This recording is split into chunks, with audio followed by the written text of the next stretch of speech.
wonderful Christmas party happening outside, and I almost got pulled into that because the wonderful chef Neeraj ji knows me, and but let's have some festive season fun, shall we? Yep, with a little bit of Indian ragas and a little bit of harmonies from the West and a little bit of Indian rhythms and a little bit of percussions, okay? So we get the show started with this piece that is called Waterbird, and then we'll chat some more.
So that was Waterbird, ladies and gentlemen. And what we do here is we take Indian ragas and then we put them into compatible harmonies. And we have the wonderful Upshar here on the guitar doing that for us. And then Shikhar drums up a beat, Shikhar Nath Qureshi, the illustrious legacy of Ustad Zakir Hussain and Ustad Adar Khan Sahib. So let's move on to the next piece and quieten things down a little bit. And this is dedicated to all of you here who are wonderful parents or who put their little kids to sleep at night. It's called Lullaby.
सो जा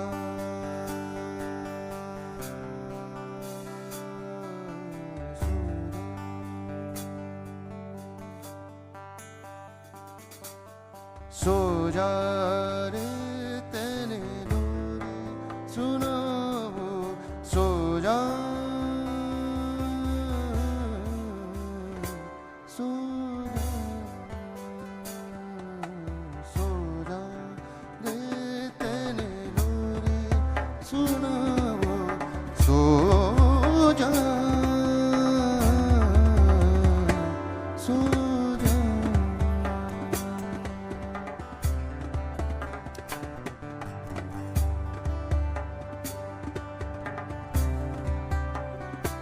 ओ चाँद सो मुखड़ो तेरी बाली हो जाए, ओ चाँद सो मुखड़ो तेरी बाली हो जाए, सो जा सो जा सो जा रे तेरे लोरी सुना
Okay, now that the kid's gone to sleep, it's time to watch some Amazon Prime.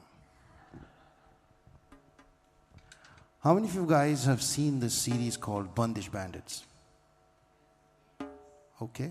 How many of you guys have heard the song Garaj Garaj?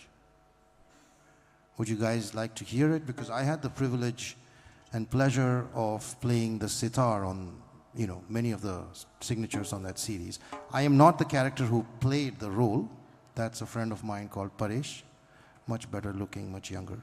But I did play on Garaj Garaj and a few other time signatures. So I'm going to play Garaj Garaj for you guys. And those of you who know the song are welcome to sing along. Is anybody going to sing along? Tell me in advance. Because I know your moves, then I know your moves. Okay? So Garaj Garaj, here comes.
Thank you very much, ladies and gentlemen, for being the best audience in Mumbai. Enjoy the rest of your evening.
Hello, good evening, and a very warm welcome to News18 Network presents Innovate and Evolve, powered by Liebherr, Privé.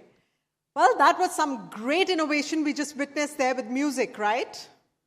Right? Yes. All right. So talking of innovation, it's often spoken about in technology, in business, in engineering. But if you really think about it, real innovation starts with how we live. Our homes have become more intelligent, more personalized, and more expressive of lifestyle than ever before. So tonight, we bring together the people who are shaping that evolution. We'll explore how modern living is changing, how design, innovation, and lifestyle are coming together to shape the homes of tomorrow. Across real estate, architecture, interior design, and luxury lifestyle, India is witnessing a remarkable shift in how modern living is being imagined. Consumers today expect homes that are not only beautiful, but smart, efficient, sustainable, and future-ready. Liebherr has been a global benchmark in refrigeration and freezing solutions for decades now, driven by German engineering, quality, performance, and longevity. The brand has consistently focused on creating appliances that don't just fit into our homes, they elevate the way we live every single day. This soiree has been curated with the objective to reflect on how consumer expectations are changing, how innovation is influencing design, and how the next phase of premium homes will be built around purpose, performance, and personalization. And now, to officially kickstart the evening, it is my immense pleasure to invite a seasoned leader in the home appliances industry who's driving Liebherr's India strategy through consumer-centric product innovation, omni-channel distribution, and long-term brand building. He's instrumental in shaping Liebherr's next phase of growth in the Indian market. Please welcome with a huge round of applause, Kapil Agarwal, Managing Director, Sales, Liebherr Appliances India, for the welcome address.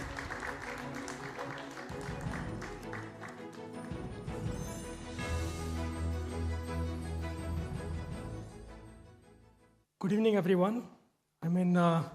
After this mesmerizing performance, for a minute, I was lost.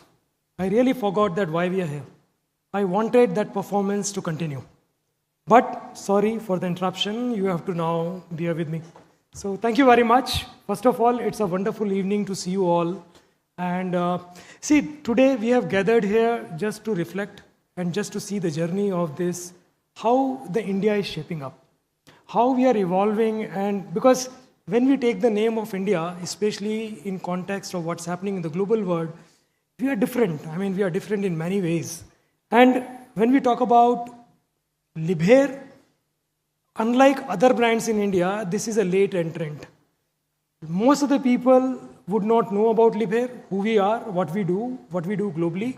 So what I will do, I will take about a minute to talk about who we are, where we started our journey, what else we do, when we started our journey in India, and what we intend to do in the future.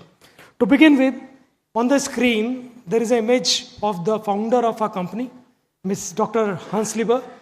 He started this company very modestly way back after the World War. And in few decades, we started very modestly, and very soon we became very large. Currently, when we talk about Liebherr, it is leader in many of the segment. We are present in 13 different product categories. And when I say product category, it is not soap and shampoos. It is the company which makes the equipments for the machinery. So we are one of the largest one who make the maritime cranes, the machines which make the building material, and we are very proud of it. Though the division which I represent, the refrigeration, that is little younger.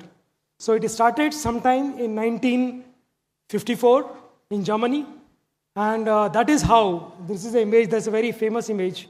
We are very close to this image. You see there is a van and there are refrigerator. That is how our journey started way back in 1954 and what it has turned out to be now. So now we are present in all across refrigeration solution. So when I say refrigeration solution, we need this climate control for many things, not only for foods, vegetables, but for all pharmaceutical companies, we need it. And we make all kind of products. We not only make the products which are commercially in use, we make everything, right from something which are used domestically to the commercial uses. We make fridges of all shape, size. We make product for wine, we make product for cigar, and also we make product for normal living like vegetables and the fruits. So in India, we started our journey a little late, and we are quite young in India. We started our journey sometime back in 2015, but before I go there, Liebherr globally, we have about 5 plants. We have 5 plants spread across the globe. And these are the very scenic photograph. This is our factory in Germany. And these are the real photographs. These are not AI-generated images, by the way. So these factories look like this. And all the trees you see, they are live. So these are beautiful factories. So one in Germany, one in Austria, one in Bulgaria, one in Malaysia, and the one which we are very proud of in India, that is in Chhatrapati Sambhajinagar. Now we call it Chhatrapati Sambhajinagar. Earlier, we used to call it Aurangabad. So this is a beautiful plant, fully automated, air-cooled. I mean, one has to visit this plant to see what does it do. So what we do here, so we started our journey, as I said, in 2015. Like any other brand, this is what we made. Single-door refrigerator, double-door refrigerator. And most of the products which we launched then, they were all influenced by the research which was done outside. But very soon, we relaunched everything in 2023. We again relaunched our range. Then again something changed. We relearned that it was not doing very well in the market. And then we refocused and redesigned everything. And again, we launched new range. This is what is in the market. So what we do differently? If you ask anyone, there are too many brands in India. I will not name them. All the global brands in India, and one of them, they have a just IPO recently. What differentiates Liebherr? Why somebody should look at Liebherr brand when so many brands are overcrowded Indian market? Liebherr is a brand which is known for its innovation. Liebherr is a brand which is known for its reliability in the product. When we call it innovation, it's a most exploited word. Everyone talks about innovation in everything. Even if you talk about the biscuit, somebody will talk there is an innovation. These are the real innovation. So for example, I will take a minute. Though I was told I have to wrap up in 10 minutes, maybe 1 or 2 minutes more. This innovation, which you see, which is there on the screen, fresh breeze, what it does. So refrigerator is a dry space. It's a cold and dry.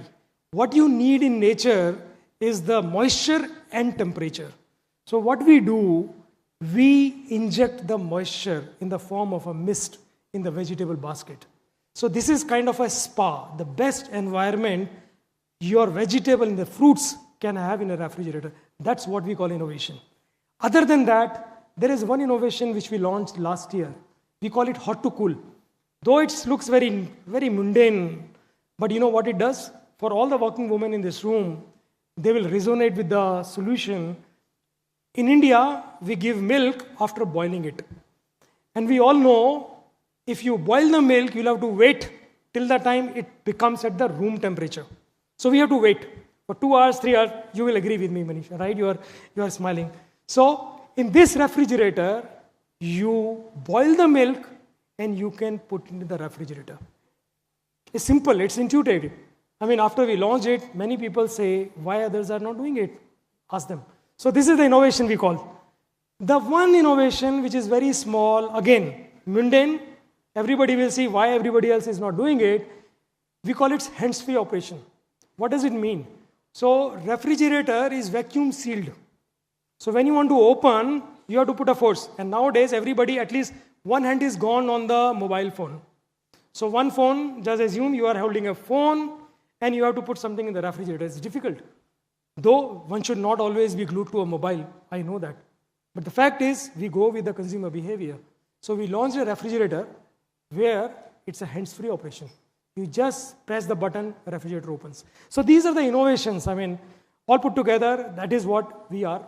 We make life simple, and we are known for innovation. Reliability is in the German engineering. All the companies who are making, they are so particular about 0.001 mm tolerance. While in other companies, 1 mm is fine, but we say it's 0.001 mm. That's the tolerance we work. So then if this is all what we are doing, what's new? This is something which is India. This image is very close to me because this talks about India. So whenever we go to Germany, this is the image I show who we are. We are traditional yet modern. We still believe in Hanumanji, but at the same time we travel in metro. So this is what India is. We are not losing our tradition, but at the same time we are moving very fast, very forward, adopting everything what is global. It does not take, if you look at all other product categories, whether it is mobile, whether it is car, everything. Earlier, people used to go abroad to buy the new things. Maybe about 15 years back, people used to go to Dubai and they used to buy everything. Now, most of the time, whatever the product is launched, the launch is at the same time. When the product is launched in Europe or America, it is available in India. So consumer behavior is changing rapidly. So this is what Liebherr is doing. So Liebherr globally, as I have shown in the earlier slide, we are known for the product categories which are different. We are not using simple single door, double door. What do we do? We make all kind of a refrigerator, and this is why we are doing it. If you look at, these are some basic numbers. We have picked up from basically CNBC. The GDP is rising, everywhere we are hearing that India is going to become a $10 trillion economy in very soon. We are seeing that the GDP per capita is rising very fast. We are hearing that we are following the footstep, what the China and America. In most of the conversation we talk about, we are today where America was in 1960. We are where the China was in 2008. What does it mean for us? It means the consumer is going to spend on the discretionary spend. What is a discretionary? Car, something which you really don't need, but that elevates your living. So this is something which is happening.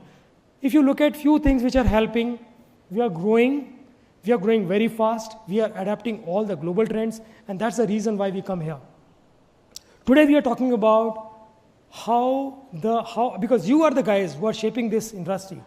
All the developers, architects, interior decorators, because the consumer doesn't know. He depends upon your judgment, he depends upon your wisdom, your choices, you make it for them. And earlier, this fully integrated, it was not available in India. Now, it is something which is available, not only available, we are manufacturing this in India. We started our production in month of June, and we are providing 9 different SKUs. What it does for you, for your fraternity, you give all kind of possibilities. There are 9 different SKUs. You can make any number of choices. You are not governed by the manufacturer. You are not governed by that what the normal side-by-side refrigerator is. You can give design. It can seamlessly blend into the kitchen. So thank you very much. This is where we are today, and we are just going to talk how to shape this industry. Thank you very much. Thank you.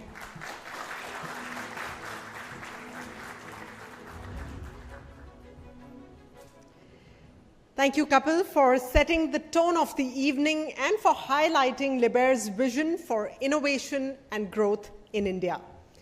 Ladies and gentlemen, let's begin the conversations this evening then with a topic that sits at the core of Liebherr's philosophy, the idea that innovation should not simply improve products, but meaningfully enhance the way people live. Across the world, consumer expectations from home appliances have evolved dramatically. Today's user looks for efficiency, sustainability, thoughtful design, long-term performance, and seamless integration into daily life. Whew, that's a lot of expectations that we have as consumers. Well, in response, engineering and lifestyle innovation are becoming inseparable. And Liebherr has been one of the global leaders driving this very shift. This next session explores how global insights, technology, and product strategy come together to shape home innovation for markets like India and beyond. To lead this conversation, please welcome our moderator, Manisha Gupta from CNBC-TV18. And joining her on stage for this foundational fireside conversation are two industry stalwarts. First up, a global business leader who is shaping strategy, brand, and consumer experience across international markets. He plays a key role in aligning Liebherr's global vision with the needs of modern homeowners around the world. Please welcome Stephen Nagel, member of the Management Board and Global Managing Director, Sales and Marketing at Liebherr. And we also have on stage with someone who is a strategic growth specialist leading Liebherr's expansion into high potential markets with a focus on innovation partnerships and long-term business development in India and beyond. Please welcome on stage Roman Schaefer, Head of Business Areas India and Business Development at Liebherr. Welcome. And with that, I'm going to hand it over to you, Manisha. Thank you, Mridu, for that, and what a pleasure being here. And there's just so much learning happening here. And before the event started, we actually stepped out because Kapil had to show us that experience center that you have outside. And I'm hoping all of you have seen that as well. What an amazing work that Liebherr continues to do here. Gentlemen, thank you so much for joining in and welcome to India here. And Stephen, let me begin with you first. And since the theme is innovate and evolve, what does that exactly mean to you? Because as Kapil told us, you've been around for 7 decades now, but the next chapter when it comes to innovating and evolving, what is it really going to be? So first of all, I would like to say my happiness that I'm here today and that we are part of this event. It's always a great experience to be here. And I'm always, let's say, impressed about the speed in India. When we speak with my colleagues, when we are having the discussions, it is amazing, and that makes a big difference, I have to say. I live in Europe, but when I come to India, this is really full speed and full enjoyment. How often do you come to India? But coming back to your question, I mean, Kapil already mentioned that the Liebherr Group was founded by Dr. Hans Liebherr 75 years ago, and it started in Germany. So this is the base ground. Last year we achieved a turnover of 14 billion euro as a Liebherr Group.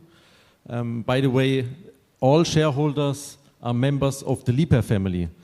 And we have, so this is still the fact, and we are proud of that. And perhaps this evening we have the chance to have a short discussion or meet one of our shareholders, because she's here today. Perhaps she can arrange that. But coming back also to Dr. Hans Liebherr.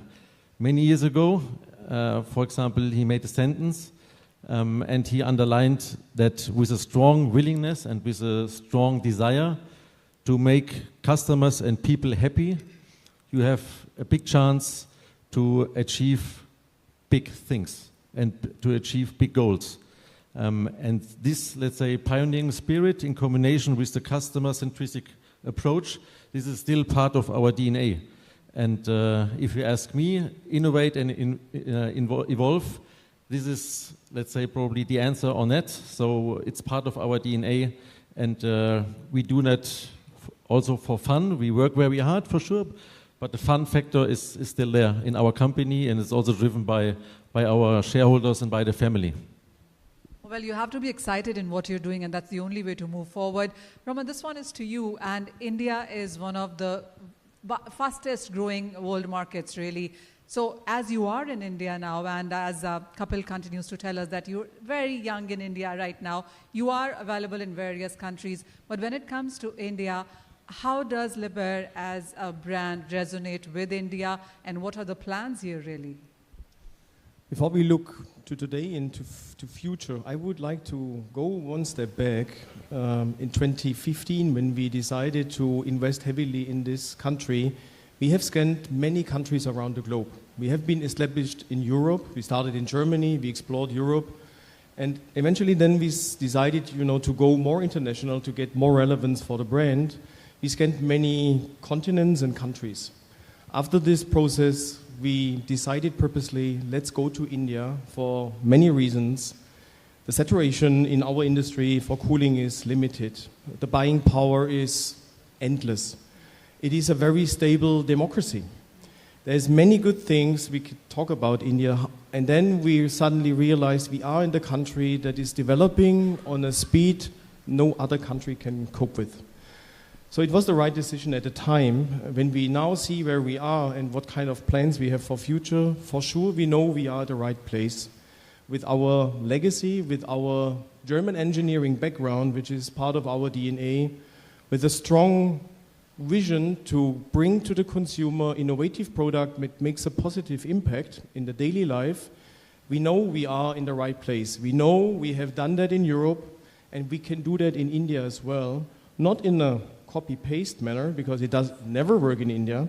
We understood what are the needs and the wants of the Indian households, of our clients, and we combine this, I would say, in a very clever way with our DNA of German engineering, robust products, last for long, and with innovations that make a difference to Indian customers.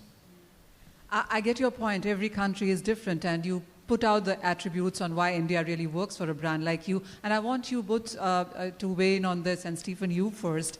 When you look at India, and well, yes, not just that it is the fastest growing, but there's a lot of wealth creation around here as well. So luxury is something that you don't see just in metros, but there's an aspiration in smaller cities, smaller towns as well, where they want to experience that, but not as something which is, too out of the way, but something that blends in the life they're in with every day. How are you looking at the brand and Indian sensibilities going together? My impression is that the Indian consumer is very open-minded and very interested in the things that are going on all over the world. And that's what I appreciate very much. If you consider also the changes in Europe, for example, where we have the highest market share, the speed was and is completely different. But of course there's also, let's say, a progress, there's a change. And when it comes to the kitchen, it is not just a cooking area anymore. Yeah, it's the place to meet the family, to meet friends, to invite friends, to have fun together, to enjoy life. And that makes a big difference, even when it comes what kind of furniture I want to use, what kind of fridge I want to use, what kind of cooking system I want to use. The design is getting more important, the functionality is getting more important, and it becomes, at least in Europe, also some kind of a status symbol. And if I compare it to North America or to Americas in total, that has happened also many years ago. And in Asia, it is more or less the same. In China, where we have also a strong business. So I assume that step by step, this kind of development we will see also here in India. And the good answer, we are ready for that. Roman, what would you say? From essential to an experience is what the brand is all about, isn't it?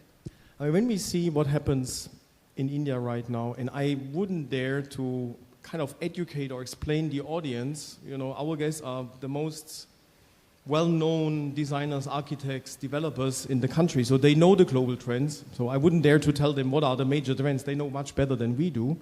But what we can promise that we do have appliances going seamlessly in the solutions they will plan today and in future, because only if you have a complete solution available, the customer will be extremely satisfied. So talking about refrigeration, if you have a nice open living space, kitchen, living, dining area, everything is seamless, nicely designed, and then you have something that stood out like a fridge which is not completely incorporated in the design.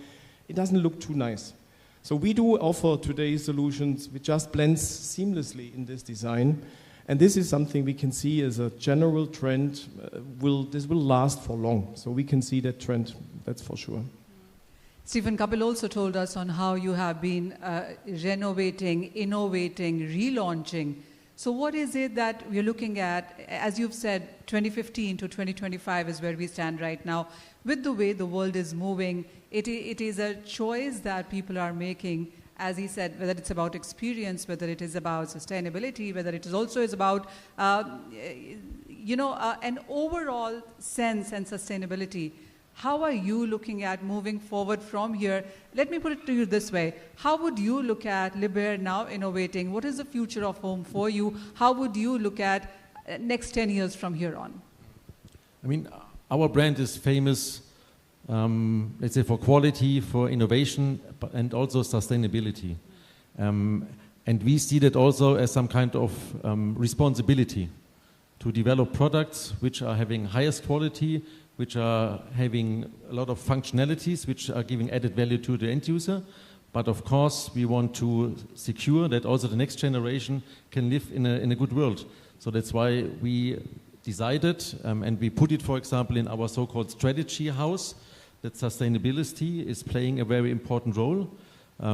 It is cost intensive, yes, but again, we see that as part of our responsibility to give something back to the society.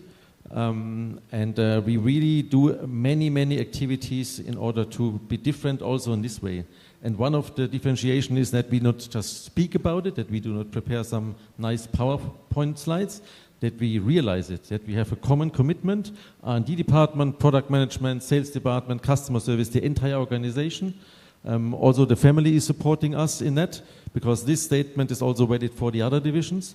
And we put a lot of efforts in doing that. And up to now, the customers are giving us a very positive feedback. So we will continue this journey.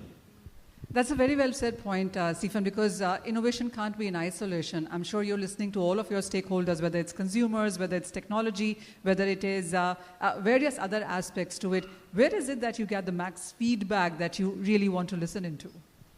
Well, we have a very, let's say, clever and intelligent R&D department. For sure, they do many things, and we are very happy with our colleagues. On the other hand side, of course, we have to listen what are the voices from the market. So, for example, many years ago, we have changed our product management organization. We have now a central organization. They are based in the factory, close relationship to R&D department. And we have regional product management. They are in the sales organizations. So they are abroad, and they bring the relevant information from the market. We collect all the relevant information together. We discuss it with our colleagues in the factory. And then we make a decision.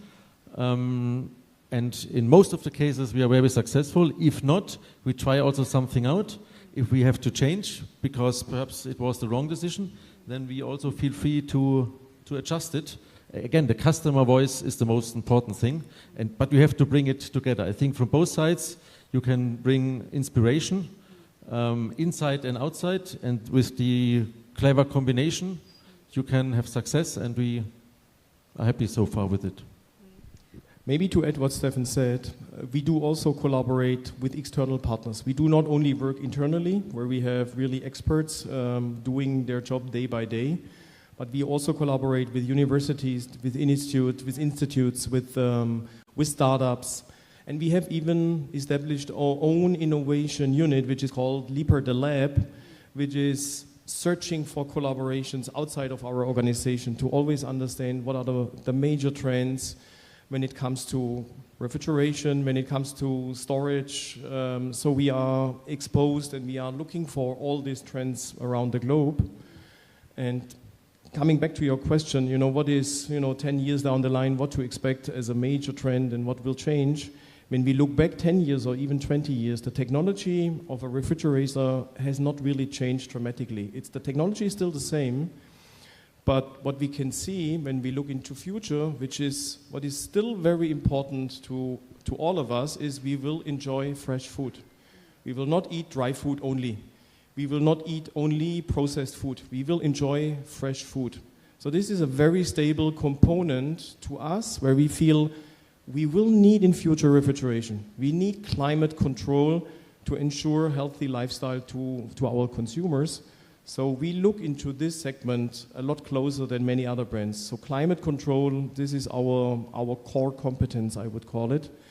And this incorporated in seamless concepts, in living spaces, I think this is something we are very focused on and very dedicated. And by the way, as a small reminder, refrigerator is the only product in the kitchen running 24 hours, 7 days per week. Yeah. So when it comes to energy consumption and to reduce the energy consumption, we are playing a very important role. And again, this is part of our product responsibility. Don't forget. Not forgetting that even for a moment. Roman, another point that Kapil made was that there are a lot of brands around. There are a lot of brands which are international as well. What you have gone ahead and done is that you have made a base here as well. Manufacturing is happening here. So is that a very thought out plan, really, strategy there? Yes, for sure. Nothing just you put in happens a lot by of accident. money there. Yeah. Absolutely. So I think before we launch a product and a feature, we do our homework very tediously. We understand, meantime, what really matters to our Indian consumers here. We learn from our past experience. There's a lot of information, a lot of ideas we can draw from Europe, and we can kind of customize them to the needs and the wants of our Indian clients. I think there is a huge database we can access, but in return, we also create ideas now in India with our excellent team, which makes a difference to our consumers in Europe. So we can see there is kind of a two-way communication happens, which will lift our brand and the whole organization to a next level. So I think there's a huge potential in the Indian market, not only just to do business local for local, but influence our global footprint in all the countries. Stephen, how different is Indian market from Europe? Completely different.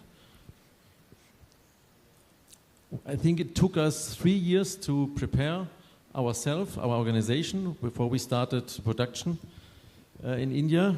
And really on a regular basis, we learned that we have to reconsider things, that we have to change the things because of the speed, but because of the expectation of the end user.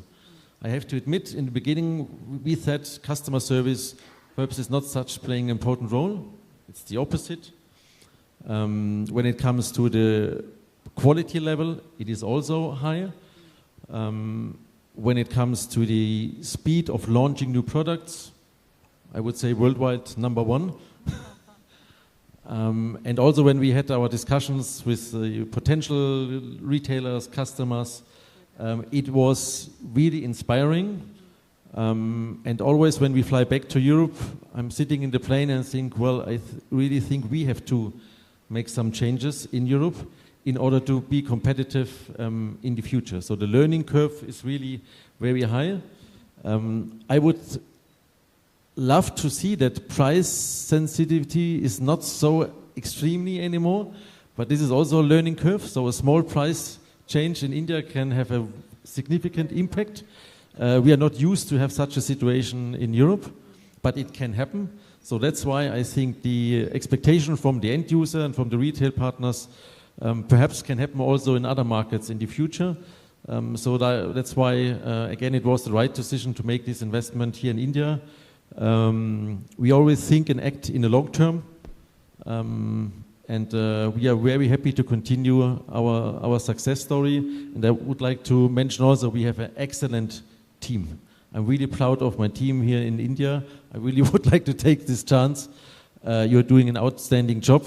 And also when we have the discussion with our business partners, you are so open-minded and so clear in what you want to say. Sometimes it's a little bit painful, yes. But again, it's better instead of, let's say, hiding important information. So we really see that as a team, and it makes fun. Again, it's always a big inspiration. So we think global, but we act local. So this is also something I would like to underline. I think you have already mentioned it, that the product range in India is different to the rest of the world. And it should be like that. You want to weigh in on that, Roman? 100%. I mean, it's probably the most demanding market. We have started our operation, and we realize, meantime, if we can succeed in India, and everything what we do looks good right now, we feel like we are ready to succeed around the globe. I think this is what we learned, meantime. Prices are low, demand is high, service level agreements must be on the dot, no compromise on anything service related towards customers. So if we can combine this, what we do right now, infused with innovations and with solutions no one else is offering, this is the way we want to go to succeed here in India. All right. India is a demanding market is what I hear here. Roman, how have you been collaborating? I mean, we have a lot of people in the room. How are you talking to designers here?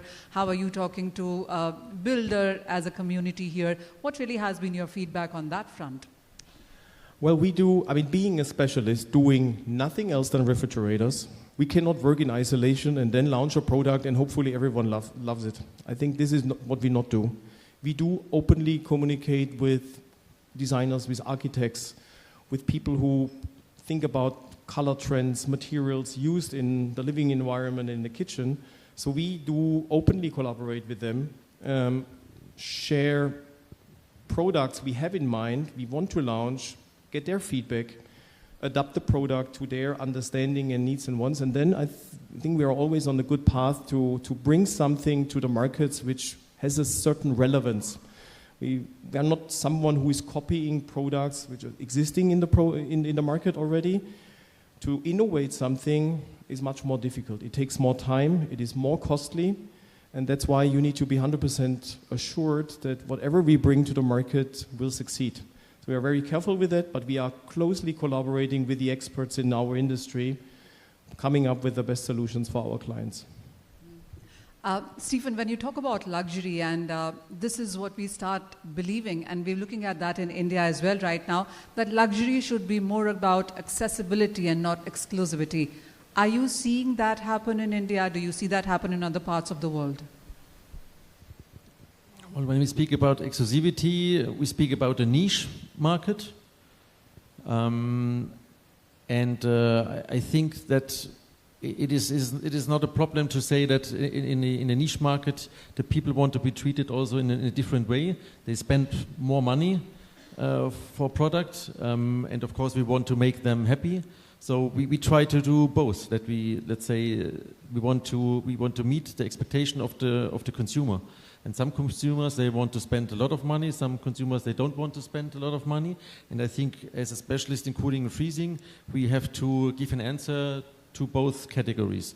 And there's not a good or bad. It's just a different behavior or a different expectation. Roman, how would you look at luxury? I mean, everybody wants it, but what does seem like it needs to be perhaps more aesthetic, not scream, but be there. Do you see Liebherr serving that as an aspect right now? I mean, when we look how markets are developing across the globe, when it comes to when the aspiration kicks in, when the luxury piece is growing step by step, and now in India it happens very fast, usually you don't think, as a consumer, you don't think, not in first place, about a fridge, right? You talk about a luxury car, which I can afford at one point, then maybe I have something else, I have fashion, I have different topics. In every market, there's a certain level of show-off mentality in the very early stage. I think India has overcome that stage already, for sure. Now you go more into detail. When we come to homes, which is not really exposed to the public, it takes a while to understand that, this is something I should look into it more closely and in detail, and looking for solutions which are sort of luxury, but it's not like, when we talk about luxury, it's not like showing off a product. It's more like an understatement. It's like seamlessly integrated, not to be loud, not to be, it's more like a statement. And this is what we do. This comes with our timeless design. This comes with innovations that last for long, with a product that can last for 10, 15, 20 years to make the customer happy. So this is our approach. We have not the biggest electronic in our product. You will never see that, hardly. But we know the consumer maybe they like it in the shop, they will not use it because it's not needed. But the usage of the product and the quality, it lasts for very long. And this is where we spend our time to develop a product that fits to this mindset. Yeah. We are a value-driven company, so it doesn't matter which price level we are offering. The quality, there's never a compromise. So that's something we can secure. And to give just one example, when you speak about luxury, I mean in Europe, where we are market leader as a brand in refrigeration, we have a price index of 156, and the average is 100. So we are more than 50% more expensive than the rest of the market. and we are still market leader. So we know how to, let's say, meet all the different expectations. But again, we do not offer the full range. We are specialists in cooling and freezing. This is why we have to be capable to work on different levels. I have a last round of questions, and let me throw it to both of you then. And Stephen, you first. So how would you look at the innovations in last 10 years when it comes to refrigeration? And how has the journey been in last 10 years? And how would you look at the next 10 years from here, whether it's about future of homes or future of refrigeration or future of Liebherr for that matter? For sure, there's a trend that the end user is expecting more capacity, lower energy consumption, high functionality, attractive design, modern design, or timeless design. They should be smart, so it should be also part of the smart home, of course. What do I expect in the upcoming years? I think the trends I've already mentioned, they will continue. Sustainability will play a more and more important role. I think this will be one of the key for success. But at the end, we want to make the customers happy. We want to enrich the customer's life. And we are not focused only on one advantage of the product. We would like to give the best package to make this customer happy, and this is our passion. So technology, design, sustainability, and of course growing your market share. What else? I mean, looking a little bit more specific into the Indian market, I think Stefan has covered more on a global perspective. We are working on many innovations, I can say. Our pipeline, I think, is completely filled with innovations which make a big difference to Indian customers in future. So we are really studying the trends in the market very closely, working on a realization. Has to be affordable as always, but I'm certain there are trends which I cannot disclose here. So we need to wait a little bit longer, but you will see next year, year after next, you will see this kind of innovations nicely incorporated in the products we offer today, as freestanding as well as for the fully integrated version, which make a huge impact on daily life of our Indian customers. So stay tuned, there is more to come. Does Kapil have any targets here in India? I'm not going to ask him this question, I'd rather ask you. I'm not even looking at him. And of course, when it comes to fully integrated appliances, we want to be the first mover here in India. That's why we're here, and that's why we would like to, start a very successful partnership together with you to make our customers even more happy. Stephen, Roman, thank you so much, gentlemen, for joining in here and that very, very exciting conversation. Thank you so much. Pleasure. Thank you.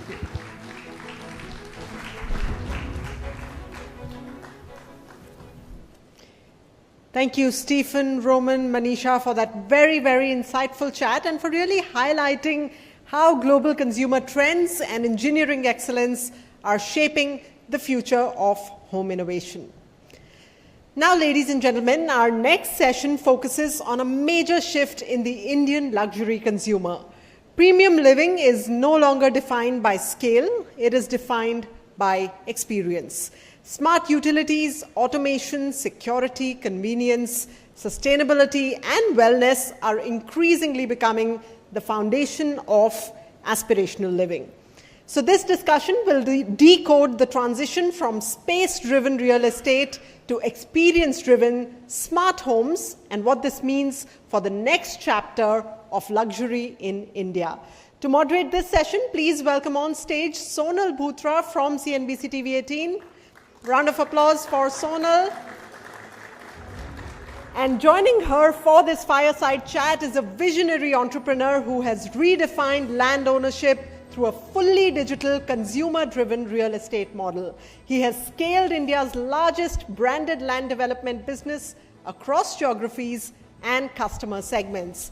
His work reflects a deep belief that aspirational living should be accessible, transparent, and future-ready. Please welcome on stage Abhinandan Lodha, the chairman of House of Abhinandan Lodha. Over to you, Sonal. Thank you, Mridu. Good evening, everyone. It's such a pleasure to be here with all of you. Thank you, Abhinandan, for joining us today. And you know, in last 5 years, what everyone has been talking about is that big surge in real estate sales, the upcycle, and it's 5th year running, so it seems like this is something that we'll see for a while, an ultra-luxury space that has gone through the roof. But when it comes to House of Abhinandan Lodha, you've done things differently. It's not only about selling homes digitally, but redefining luxury landscape as well. Tell us first up, what was the idea behind it, what was the motivation, and what does the future look like for House of Abhinandan Lodha and luxury landscape as well? Thank you, Sonal. I think the large idea or the big idea behind getting into land was the fact that ownership of land and gold is inherent to us Indians. It comes very, very naturally. But over time, there were multiple barriers which were taking away from people being able to buy land, title, possession, approvals, liquidity, etc. And the urban India had stopped investing in land as an asset class and was looking more at only for consumption-based investment. Our idea was if we can use our brand and technology to solve these issues, then the ownership of land in India can completely transform. And as somebody who's seen it in my lifetime, if you own land in a good location and hold on to it for 20 years without encroachment, the return on land is 50 to 100 times. Our idea was to democratize that and bring that to across India. And on top of that, bring these developments to be on par with the best in the world. So the fact is you can enjoy these developments while you own the land, enjoy the premiumness of these locations, and then enjoy the return over a period of time. I think it's done quite well over the last 4 years or now. We progressed from being somebody who just started to India's largest branded land developer with more than 25 million square feet under development.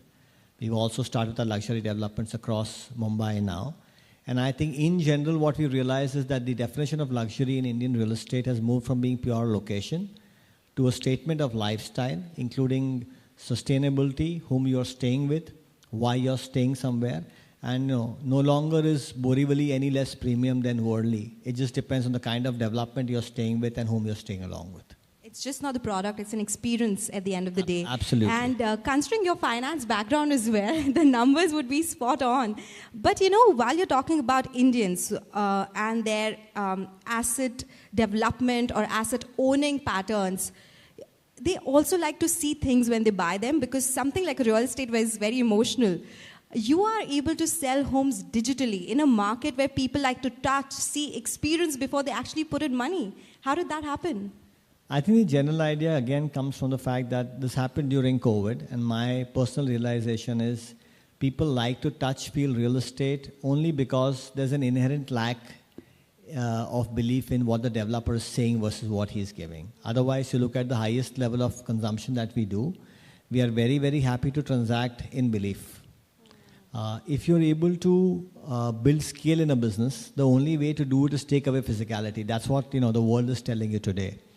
What our business enabled us to do is today we have more than 145,000 recorded consumer conversations. That's the highest database anywhere across India. So we can use our AI and you can effectively tell at the start of a conversation the probability of a consumer booking, where he should be buying, his home loan eligibility, what he can probably look at buying 5 or 7 years from now, and when his family will be able to be in a position to rebuy or repurchase something again. When you look at all these data points, they're as helpful to the consumer as they are to us. So we inherently decided the business is going to be non-physical. Only if the consumer believes in our brand and what we are being able to show across the screen to him, and be prepared to consummate the transaction like that, is he the kind of consumer we want to participate with us. Because we are selling, or we are part of the journey of selling wealth, not land. And the journey of selling wealth is exactly what happened to the Mumbai Stock Exchange. If you go back 25 years in time, it used to be a physical ring where people used to go and buy, and the participation was so low. The moment it became digital and electronic, everybody in India now wants to have a demat account. The same thing is going to happen to land. Okay, all right. So that's a new era of real estate that we would be looking forward to. You know, the Liebherr leadership was just talking about the Indian market. It can be challenging at times. What do you have to make of the patterns that we're seeing with consumers right now? One, of course, they're open to digital buying of real estate. Anything else when it comes to the luxury segment of this sector? I think one thing is the Indian luxury consumer has become younger in age, because of being younger in age, his definition of luxury is completely changed. It's no longer about location alone. It is far more about the quality of the development, it being suitable for his or her lifestyle, and I think equally or more importantly, the kind of people whom you're residing with. If you go back 15 or 20 years ago in time, the most important thing used to be people used to talk if the house is Italian marbled or the kind of finishing which you're using in the bathroom. Today, most of the luxury apartments come bare shell. You go in, you do your own fitting all over again because you want digitally savvy houses, you want electronically controlled houses, you want houses which are different from your neighbor, you want a statement coming out of your house. So luxury today is getting far more personalized, far more defined by the kind of people who are living in your vicinity, and far more with what suits your lifestyle. Okay. So, the other part of this conversation would be engineered luxury. While we are talking about Italian marble, maybe we can talk about German engineering in that case. How important is that to be rooted in home development from a real estate builder's perspective? And are you seeing that with more buyers and investors as well? No, I think it's inherent to what we define luxury as today. I think the ability to, one, look at global lifescape and bring that to India in terms of strengths of delivery and engineering. Secondly, to be able to value engineer every part of the chain, because today's young generation is extremely conscious on impact on the environment. So I think a combination of both of these factors is inherent in your definition of any kind of real estate buying today, let alone luxury. So just taking that point forward, because I know sustainability is the core word. Let's talk about energy efficiency. Let's talk about holistic living. Are you seeing that big change come by in the industry as well? And not only on the output side, but the inputs that the developers are using when it comes to handing it over to the buyers later on? I think the input is getting more and more defined with what the buyer really wants. That's what happens in any industry. And I know I've seen for the first time that when somebody is buying, say, a 5 crore rupee piece of land in Alibag, the 16-year-old member of the family is coming onto a video call and saying, Papa, I want to know how many trees are getting planted and how many trees have gotten lost. So the consciousness towards the environment is extremely high. The desire to contribute back is also very, very high. And hence the desire to get into detail on the kind of engineering which you are doing, the kind of finishing material which is getting used, the location at which you are building, the impact on the environment, the local jobs you are creating, etc., is all almost par for the course before anybody is making large buying decisions. That's a very positive and welcome change, because the generation now is talking about the next phase of life. So when we talk about the next phase, because we are in also an era which chases a lot of trends, right? But longevity is the thing that you should be chasing, because it's not a sprint, it's a marathon. So what are certain aspects of luxury engineering that would make a holistic living possible for a longer period of time, just not in the short term? So I think inherently the ability to ensure that there are enough open spaces in your developments, the ability to make sure that the impact, for example, HOABL is probably India's first carbon neutral real estate company. So to make sure there's a lot of focus on the environment of that nature. More importantly, the engineering structures don't need to be large, gaudy structures any longer. I think the very definition of how facades look has now changed to reflect far more personalization than massification. If you go back 15 years in time, we got standard facades across the building, which were more copied from the Western world. Today you see India being far more open to personalization on everything from facade to interior decoration. It's a reflection of a far more confident India. So there's no compromise on luxury, so to say, even though you are taking the sustainable approach to developing a house, a land, or other aspects of real estate as well. Plotted developments has been a segment in the real estate which has been doing well. You have been a big player there as well. What's the outlook here? And do you think more luxury trends would continue with the increase that we're seeing in plotted developments? So I think plotted development has come back at the center of investment cycles in India. If you go back 5 years and read the amount of newspaper coverage or articleship around land versus today, it's almost a 10x increase. The modern Indian is recognizing the need to invest in land. Today, the overall pie of land in real estate as an investment cycle is less than 3%. The real estate industry is growing at 12%. Land is growing at 3 times that pace. 3 times? 3 times that pace. Okay. And in my view, at some point of time or the other, almost every Indian with a demat account will be an Indian who will be participating or purchasing land. As far as land itself goes, there's a lot of discernment. I think people are no longer looking for the cheapest per square foot piece of land available. They are looking at the overall value proposition, along with the ability to live there during the tenure they own the land. So, overall premiumization has taken place. People are willing to pay a 2x or 3x premium to standard market product for luxury product and hospitality. And I think that is going to continue. The ability to have serviced villas, serviced apartments, serviced land enclaves is going to go up substantially in the future. Oh yes, that is a conversation that I've been having with a lot of industry experts and companies as well. When we talk about India as a market and talking about the luxury landscape, where are we in terms of the captivation that we've done already in different markets? Mumbai, yes. NCR, yes. Which are some of the pockets where you see we can still do more of it? I think everywhere. You'll be surprised to know, and I'll actually take a guess. For a place like maybe, Ayodhya, or a place like Vrindavan, what do you think the highest per square foot pricing in that market will be? 50, 60,000 per square feet? The general pricing in that market is 7,500 rupees a square foot. The general one, yes. And the premium pricing is 5x of that. So this is the trend. You could go to a Jaipur today where a 10 crore rupee apartment has become par for course. You could go to an Agra today where a 25 crore rupee bungalow is selling. You could go to a Vrindavan today where a 10 crore rupee apartment is again par for the course. The definition of luxury is changing, and it's more related to how India is changing. There was a time where most people believed that the only way to grow ahead in life is to come to a metropolitan city like a Mumbai or a Delhi. That feeling has changed. India is today consuming in every part of the country, and somebody living in Jaipur or somebody living in Agra or somebody living in Kerala is probably as efficient, as intelligent, as well entrenched, as well networked and wealthier than a lot of people living in Mumbai. So luxury is moving to every part of the country. Every part of the country is recognizing the need to have a lifestyle which reflects where they've reached in life, and that is going to become more and more pronounced as India progresses further. So are there any challenges to reaching out to those markets? I'm not just talking about from a House of Abhinandan Lodha's perspective.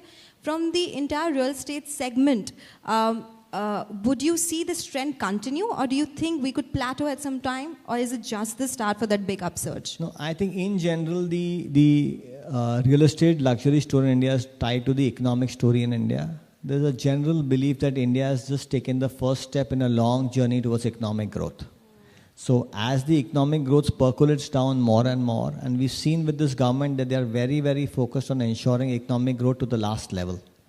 The luxury trend in India is probably 2 or 5% along the path. We have a long, long way to go. It will percolate across the board at all levels. Okay, lovely. So positive signs when it comes to the luxury segment. What about House of Abhinandan Lodha? 25 million square feet right now.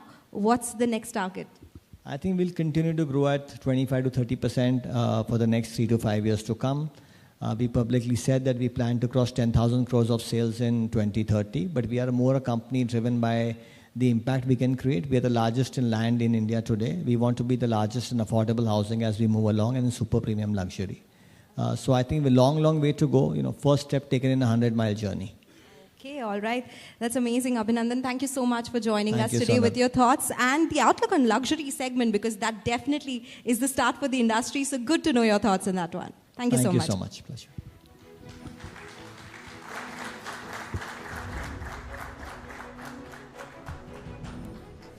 Thank you, Abhinandan. Thank you, Sonal, for that very impactful conversation and for spotlighting the consumer mindset that's driving the next wave of luxury housing.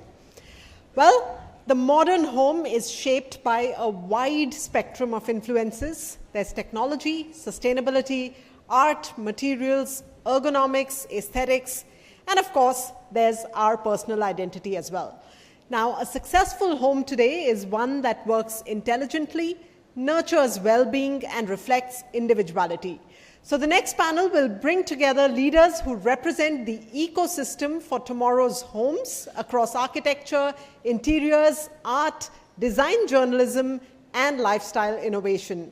And to moderate this panel, I would like to request Manisha Gupta of CNBC-TV18 to join us once again on stage.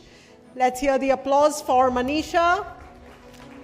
And joining her on the panel are Rajiv Mishra, Principal, Sir J.J. College of Architecture; Sumisha Gilotra, Editor of Architect and Interiors India; Brinda Miller, Chairperson of the Kala Ghoda Festival; Nisha Jamwal, Celebrity Columnist, Equal Rights Activist and Luxury Brand Consultant; and Neelam Sonavane, Chief Design Officer at Bonito Design. Welcome everyone. Over to you, Manisha. Ritu? Well, exciting conversations as we've seen happening in luxury and future of homes here. I want to start reading the mind of my panelists right now. So the first thing I'm going to ask them is, on what is it that they think about luxury and future of homes? Why not start with you? Yeah, thank you. See, when it comes to luxury, it is always nice to be what we might have been. Yeah? And luxury also goes with good design, good creativity, and a space which gives you a great experience. But when it comes to engineering, if an engineering is able to convince an Eskimo to buy a refrigerator, I think we have arrived. Well, that is well said. What does also innovation mean to you? Well, Again, when it comes to luxury and future of homes. Well, innovation is something related directly to design delivery. There is a difference between ideas and concepts. If you're able to marry both of them to give a good space, I think that's innovation. Right, very, very well said. How about you? Absolutely. Like he rightly said, luxury is very, very subjective. For me, luxury is probably getting a lot of natural light, having space, having greenery around me, while for somebody else it would be probably something more materialistic. For someone it could be making an impact. So I think luxury is extremely subjective, and we all have our own ways to define luxury. But what does it mean to you? To me, I think, yes, like I said, it is a lot of natural light, being able to be close to nature, breathing clean air. Maybe today that's something which is a huge luxury. I was reading about this home which somebody has designed where they are able to filter air that comes into their house, and the AQI outside being 1500 is probably about 20 in their house. So yeah, to me that's probably luxury. Oh wow, we've seen both extremes now. Fresh air to perhaps buying something that is insanely, exorbitantly expensive can be luxury. So in my case, I think I was born in the lap of luxury, what people think is luxury. But I think because of that, I never took it for granted. Personally, I think for me, luxury is having time. It's a big luxury. Also to be able to spend time with myself, basically, to have my own time. And that I do through my art, which I find is luxury. Art is luxury, according to me. I'm a painter, I'm an artist. And yes, as she said, clean air, all of that has become very important now. And it's not about wearing good clothes or having property. Like I said, I was born with all those things. I had all those things, so I never had to struggle for that. So I look for something else, some simplicity, in fact. That is luxury. Nisha, hi. What does luxury and innovation and future of homes mean to you? So firstly, I'm delighted to be on a panel with you. We go back a long way. We go back a long way, yes. And I'm so proud of Network 18 for doing this. It's the need of the hour. For me, luxury is genuinely about being able to live a multitasking life. As you know, I handle 4 or 5 careers. I'm completely without time, and my, the panelists earlier from Labour, they spoke about a fridge not being considered luxury, but clothes being luxury. And for India to come, to understand that luxury is about innovation in, say, something like a fridge. But I 100% agree with them. For amenities in a home to augment your life and to make your life more productive, to me is luxury. Because like Brinda said before me, our time, space, privacy is a great luxury for somebody like me. And to be able to go out there, because India is no longer, just to share with the people from labor, India was about staff, about, the man of the house being the main performer in terms of work. But that's changed so drastically in the last few decades, where a woman is doing maybe more than a man. And yet, in our country, the yoke of running a home or making a home, the nexus of luxury lies with a woman. So for somebody like me who's a woman working maybe 24 hours, having those appliances, an integrated home, having a home that performs and thinks for you and buys groceries for you and preempts your needs. So what I'm actually saying is robotics and artificial intelligence being integrated into appliances, into the home, into lighting, into the scent of a home, into surfaces of the home. For instance, I think it was Japan, where in the winter you have a warm floor.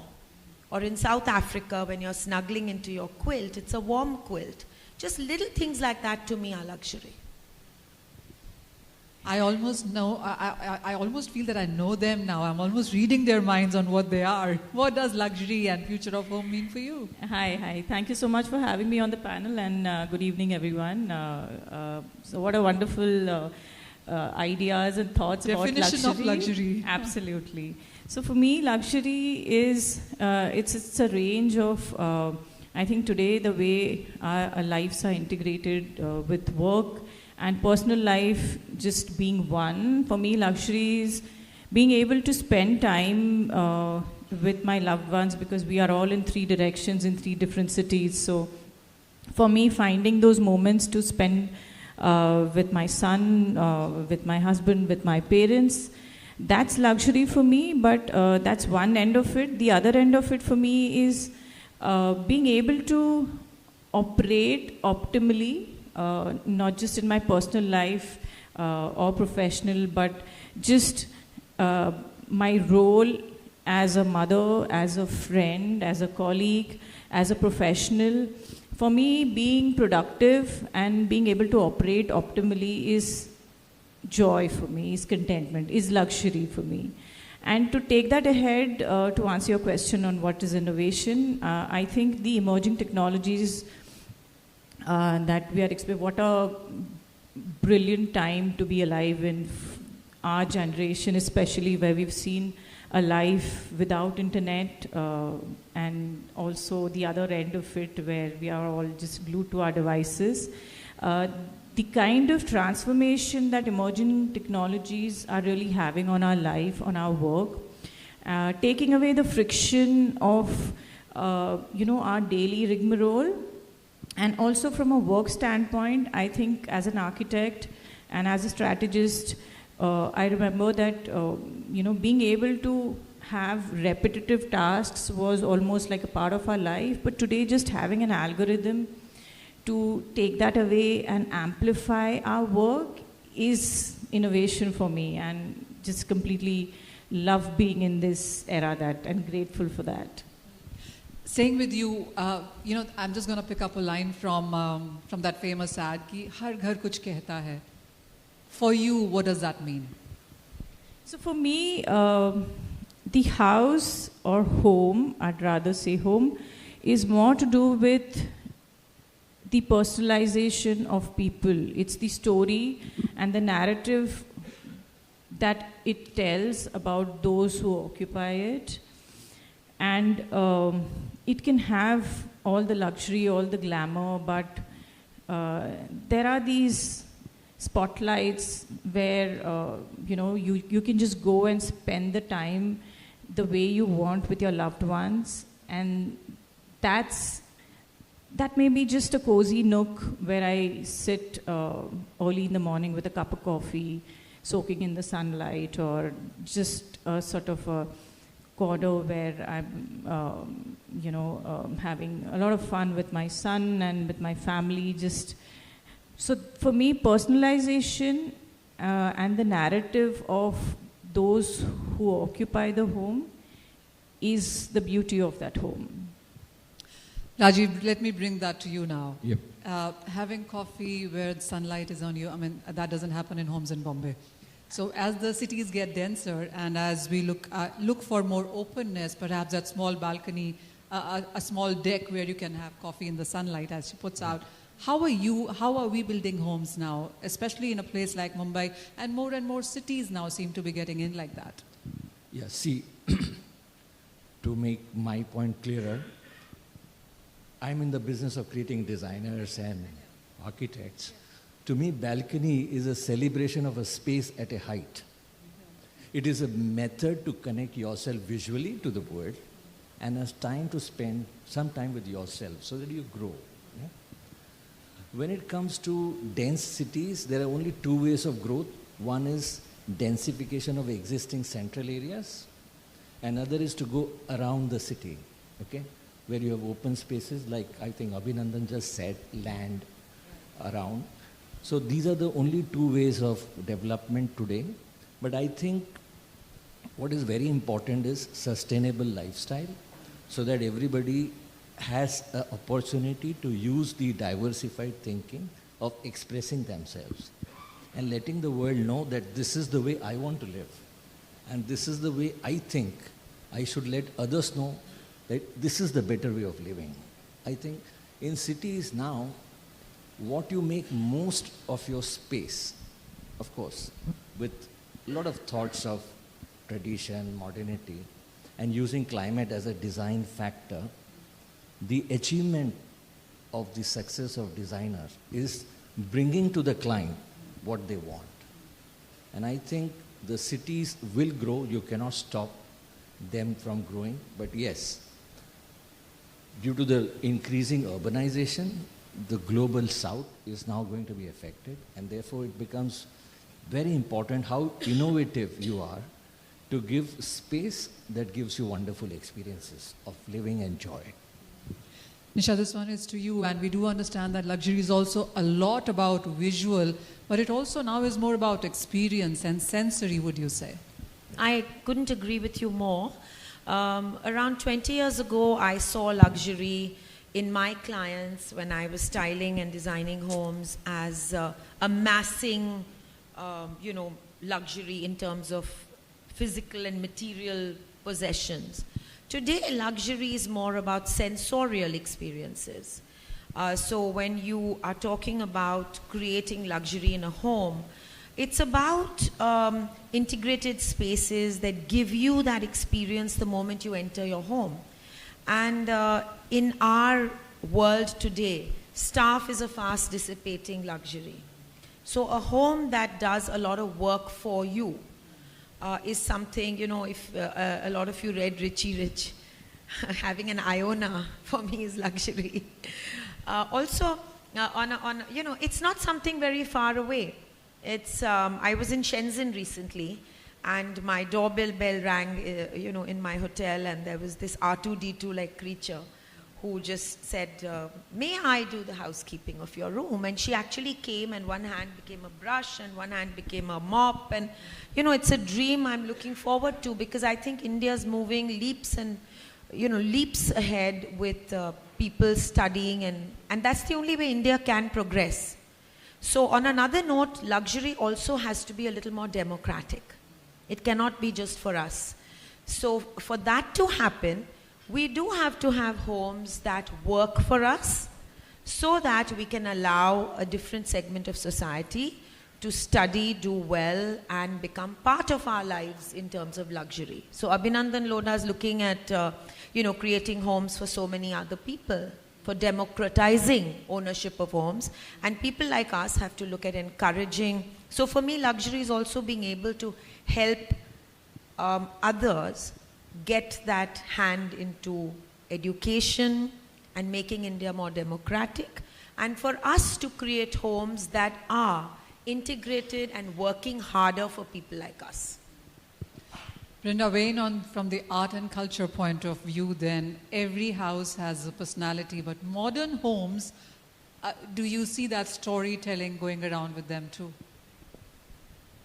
I think modern homes are quite simple and they're quite minimalistic and all of that, and I think that's probably a passing phase, but that doesn't mean that there aren't people like me who clutter their homes with art and paintings, and that's what gives you joy. That's what is for me, that is what I enjoy. So I think to each their own in that sense. And originally you asked that question about Tunisia, and then I just want to add to that is that I live right now in a 65-year-old building, which is very soon going in for redevelopment. And apologies to Abhinandan on this, but I feel really sad about that. So I'm from that generation. And, but nevertheless, you have to accept that change because that's the thing. But I don't have a gym, I don't have a pool, I don't have all those things in my building, which I will have later. And I'm not sure that that's what I want, but that's what everyone wants these days. So I just want to add to what Brinda said, and you know the question you put to her about art and to you, that you know luxury apart from having, I think you said having tea in the sunlight, art is also a very beautiful experience. I mean you have a beautiful painting and you can be in that sunlight and the greenery and you can bring the outside inside. Art is a beautiful experiential journey. It's not about owning, you know, an artist who's expensive. It's about living through that art, living a journey through beautiful, an erratica of color. So art is a real luxury. Neelam, this one is to you. And when we talk about scalability of design, everybody wants their homes to be different, custom made, but there's a scalability cost to it. Do you think technology is the way to work around that?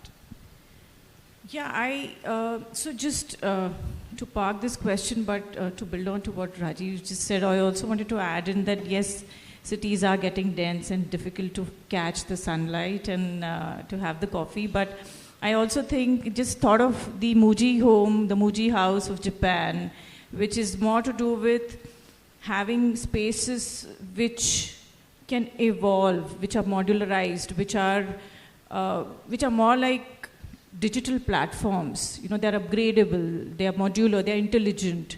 I think that's the place where we want to be from where we are, to be able to solve the density problem and also to be able to get each one our space, not just today, but with our changing lifestyles. Coming back to your question, yes, scalability is a concern, but like I said, the emerging technologies, especially the generative AI that we have, or the parametric modeling, which helps us optimize the available space that we have today to do more with less. I think that helps in multi-utility of what you already have.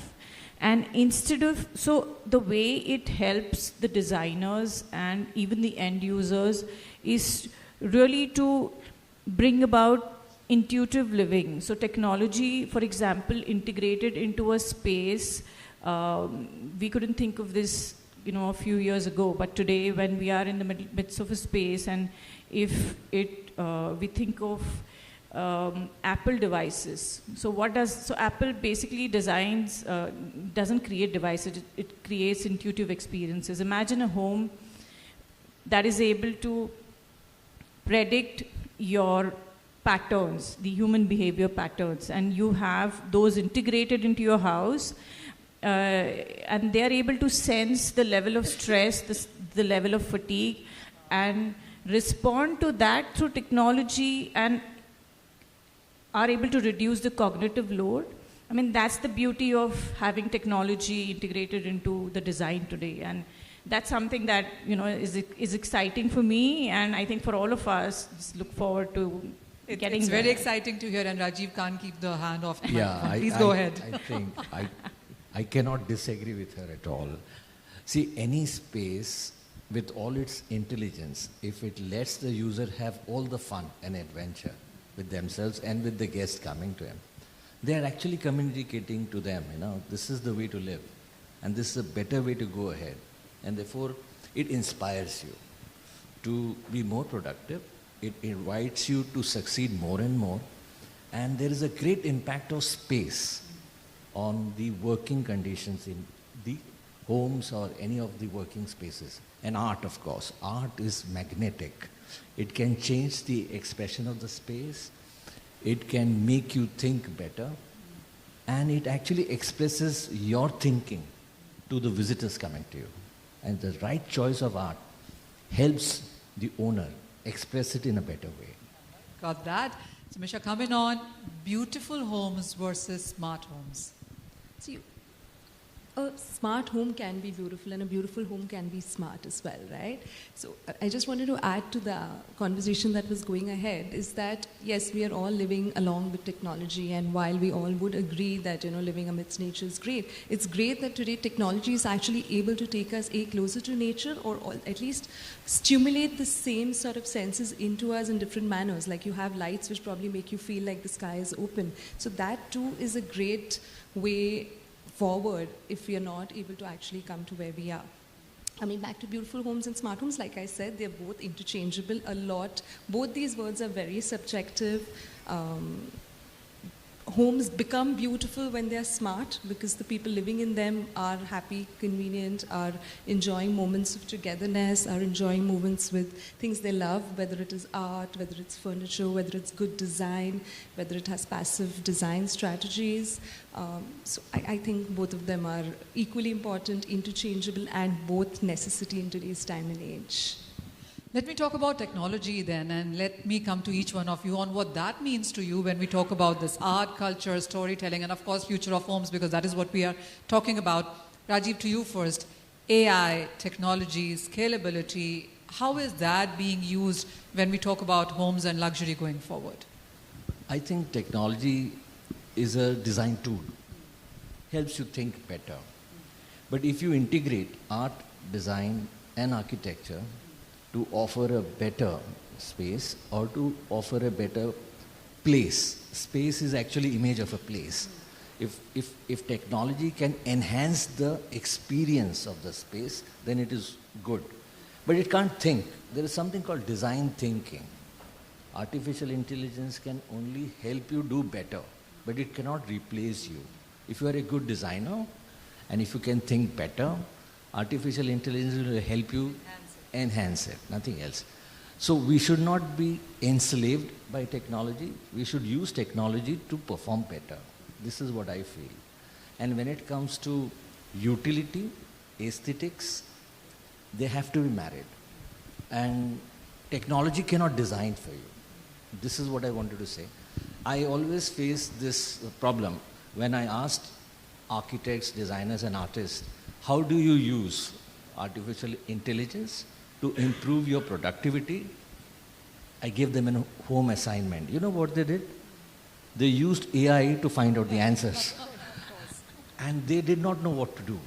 So I think sometimes it is very misleading that technology can actually take you to the right place. You may never arrive if you use it not the right way. So you should be good at using it. Rajiv, you're working with the next generation as well. Yes. Are these the answers that they're giving you? Is AI so ingrained? Because it is in the next generation. Yeah.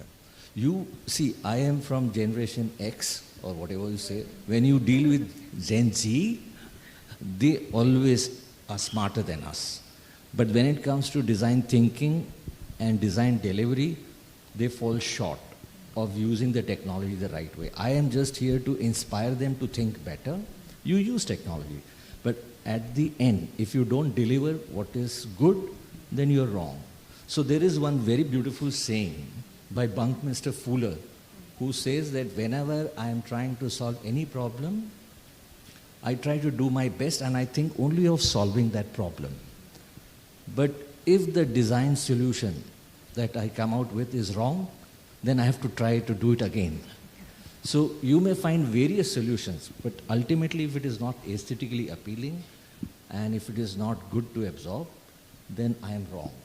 And therefore I think we should keep on trying, retrying, and let the waves of ideas come to you until you are satisfied with your own creative essence that this is what you wanted to give.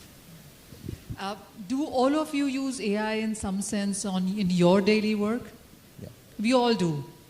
So I think AI is a part of what we do right now, Samisha. Yes, I think completely agree again with Rajiv a lot, saying that it is ultimately artificial intelligence. And what really makes you succeed is originality. So while you can use AI as a tool to be successful, you need to have an original idea, an original concept.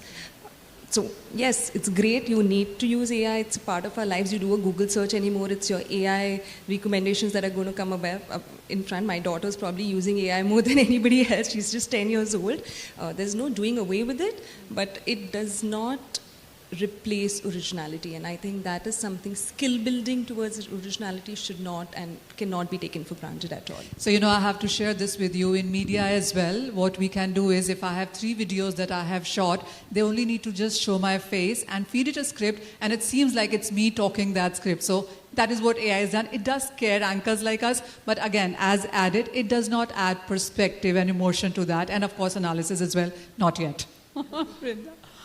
So I'm married to an architect, and he's technologically challenged, honestly. And both my daughters are also architects, so they have this big tussle. What is the between conversation on dinner table?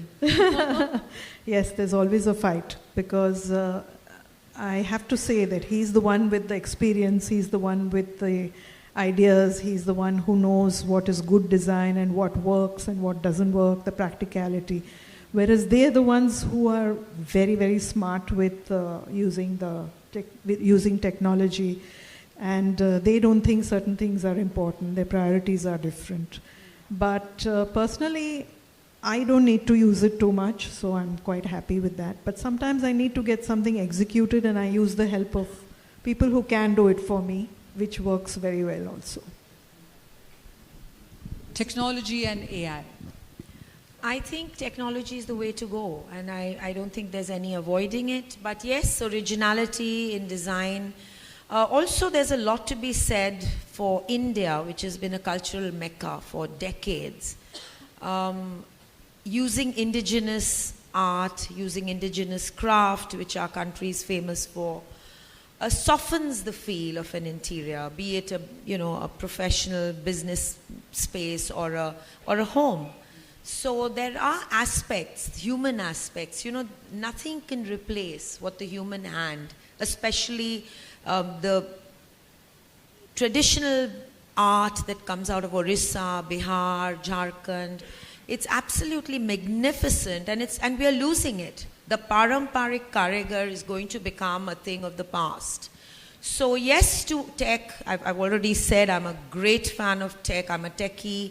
I enjoy AI, but that human touch. And another thing I have to add is that technology in homes has to also be user-friendly. So every time there's an Apple update, it's traumatic to figure out what's new. So, when you enter a hotel and you have this panel of lights and music and ACs, it takes you 15 minutes to actually understand what's going on. Every hotel is different. So making it a little more uniform, making it user-friendly. Tech and AI have to also become user-friendly. So those are my 2 takes when I'm in, styling homes, curating for homes, and also writing. I'm, a prolific writer on design and AI. It's voice commands for the win, Phil. I'm sorry? Voice commands for the win for this. Yes, thank you. So I don't want to say that technology replaces anything, but it adds, it enhances. And is that how you would look at it? So, like Steve Jobs said, design is not what it looks like or feels like. Design is how it works. And Rajiv is going to hate me for saying that I have a little different opinion on what AI and technology can do for architects. So it hit a nerve, architect inside me. So basically all my life I've been working on designs and the entire project life cycle. And as we all know, it entails a very extensive working with different disciplines, structure, landscape, and all of interiors and everything that we can think about. And it's a very extensive process for architects. The way I look at AI, and I've personally worked on this where any new deal or any new project that came to our table took almost like 3 to 4 weeks for us to evaluate and come back and then go back to the business and let them know this is what, and the entire process is extremely exhausting for the architects because they have to go back to the drawing board, keep doing iteration, every little change they have to manually go and do that and then reflect it back. And cut to, we went to Autodesk and Dassault is a French company, and we created an algorithm which was a custom algorithm where you could feed in the project details, you can feed in the output that you required and run it for 6 hours. This is a generative AI. And it gave us 250 plus design options which were extractable in AutoCAD with corresponding KPIs in the Excel. I mean, how magical is that? The work that architects had to do for 3 grueling weeks took 6 hours. So the way I look at technology and AI is that it gives you the privilege to actually get your time back, to be able to put in something that's really worth spending time on rather than the mundane tasks. So I have an OCD for efficiency in everything that I do, whether it's professional, personal. So I like to maximize the moments that we have in life, and what technology and AI is really enabling us to do is optimize the redundant and repetitive tasks which do not really need the mind space and the brain power each time, and get the moments back which we are then able to spend on the creative designing, on the originality, on creating something beautiful. And that's the magic of technology and AI, the way I look at it. All right. So as we wind down this conversation, I'm going to have a quick round with each one of you, and then we'll come to you as well on what you want from Liebherr, and also how would you look at your future homes, let's say 10 years from now. So let's start with you, Rajiv. 2035, we're there. How does the house look now? What is that one innovation that would really be within our living spaces? What is it that you're looking forward to? See, I'm looking forward to spaces that works well, that gives a good experience, because form and construction are 2 different things. So as long as I am able to achieve the form and express myself through my design, what I want, I think I'm in a good space. That is the space in 2035? Yes. All right. Because otherwise, the desires keep on changing. Grandfathers will not like what grandsons want. And therefore, having a certain time or tenure of design, which should keep on changing, is what I look forward to. So in 2035, what is it that one innovation that you see in new homes? I think equipments, new formats of design that helps you design better spaces and gives you better utility and aesthetics. Utility and aesthetics. Fantastic. I think the only thing that I see homes becoming 2035 is that we live in a really chaotic world, and it's going to keep getting more chaotic, it's going to keep getting more dramatic. So for me, a home that can change my mood, that can calm me, that can give me peace, is probably what I would want technology to do for me.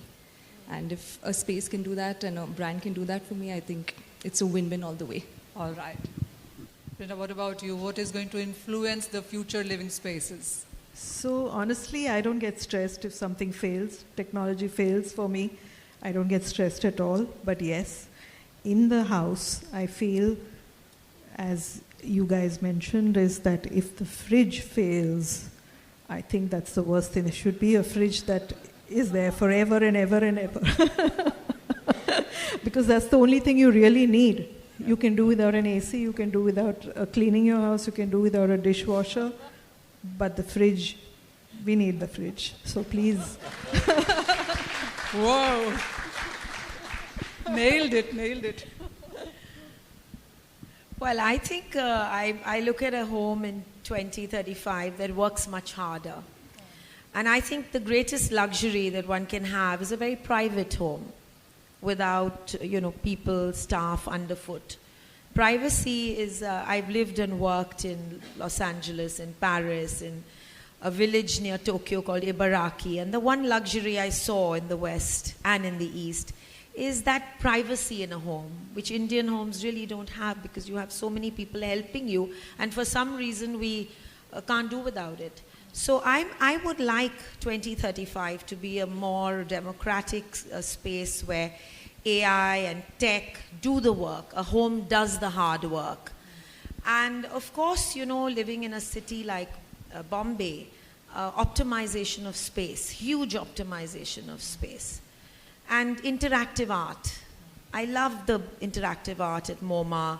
I'm enjoying it in my own home, and I want to see more of, you know, tech in art. I enjoy AI and tech, and I'm very excited by the future. I think we are looking at a world that is more exciting by the minute, and I'm looking at 2035 too. And like she says, yes, I think, you know, we need to have a fridge that does much more work and much more thinking for us. A more tech-friendly fridge. No more processed food and etc. A fridge that keeps food fresh, as couple continues and perhaps that can order groceries. And that can order groceries? Okay. We want a fridge that orders groceries. It's on the way. Awesome. So, 2035. No, let me change this a bit. A gadget that would be a must-have in 2035 in your house, and a gadget you absolutely want to do away with.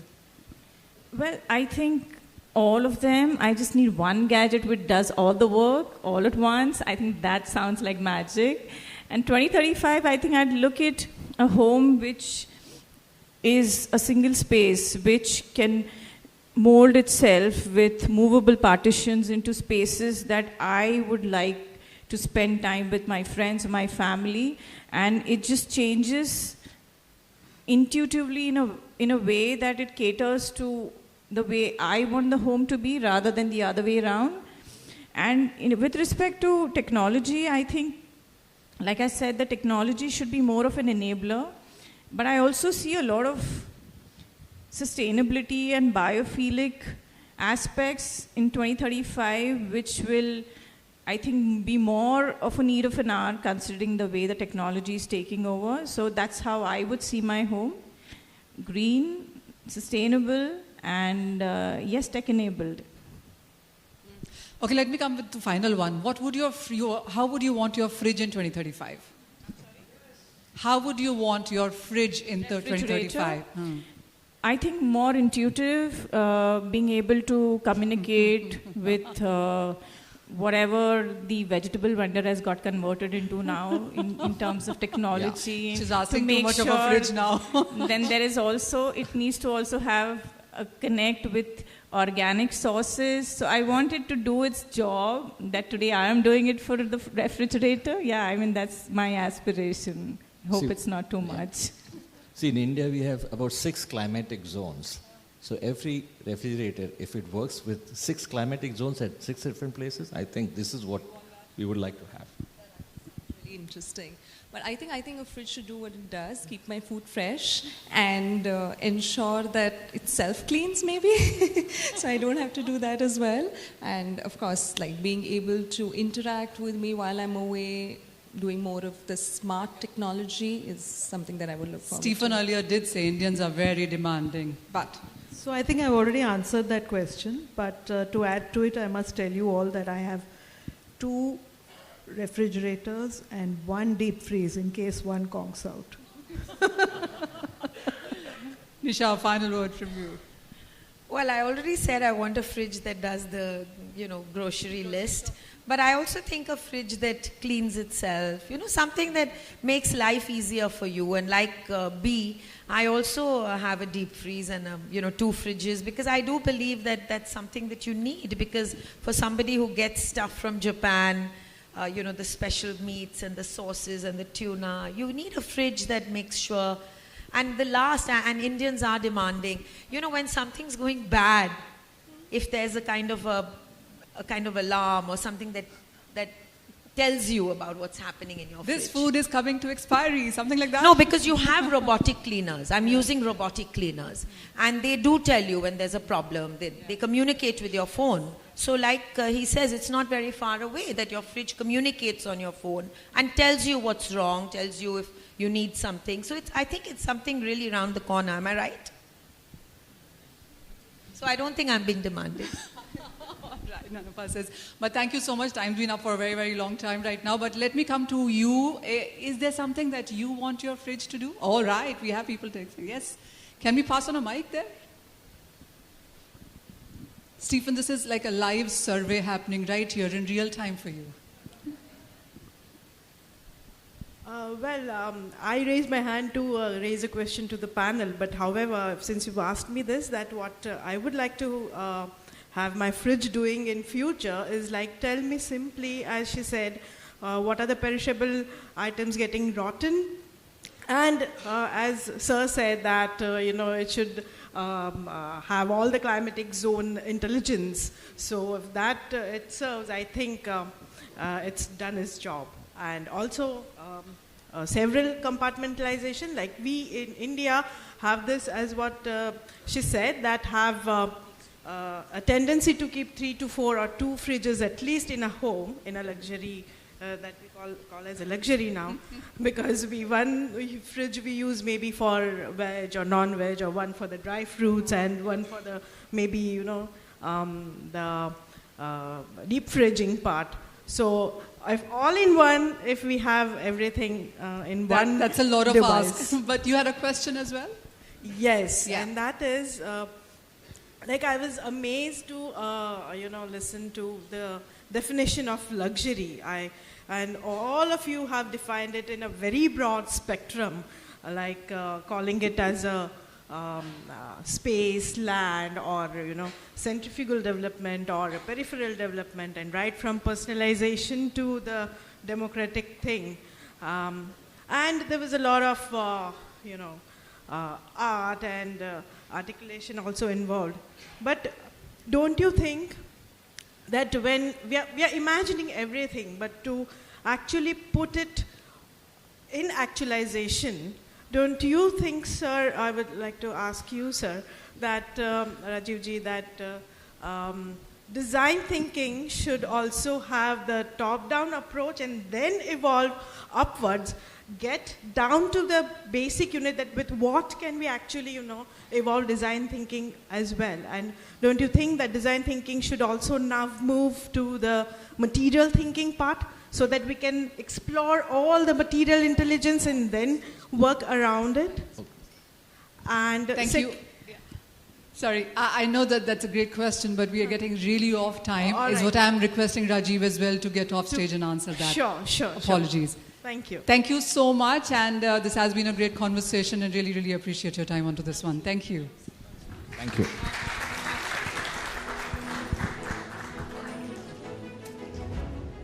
Thank you. Thank you to all our panelists and to Manisha for that very, very rich and insightful discussion, and for giving us a holistic view of how design, innovation, and lifestyle are shaping the homes of the future.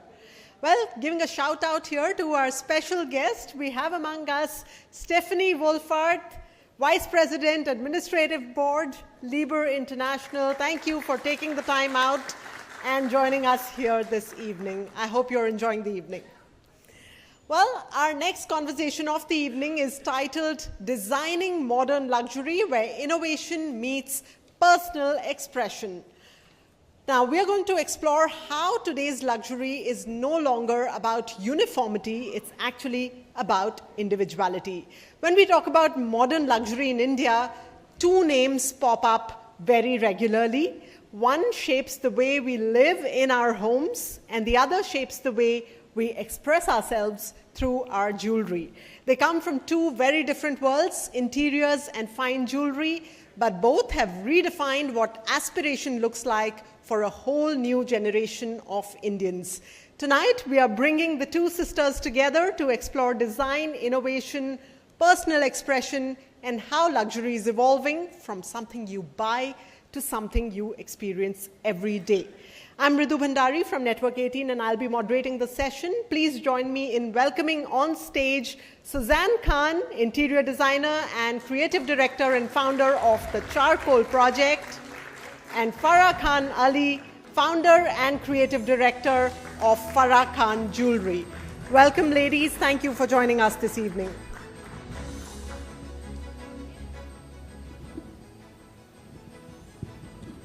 Thank you for that wonderful introduction. Thank you. Hello, everyone.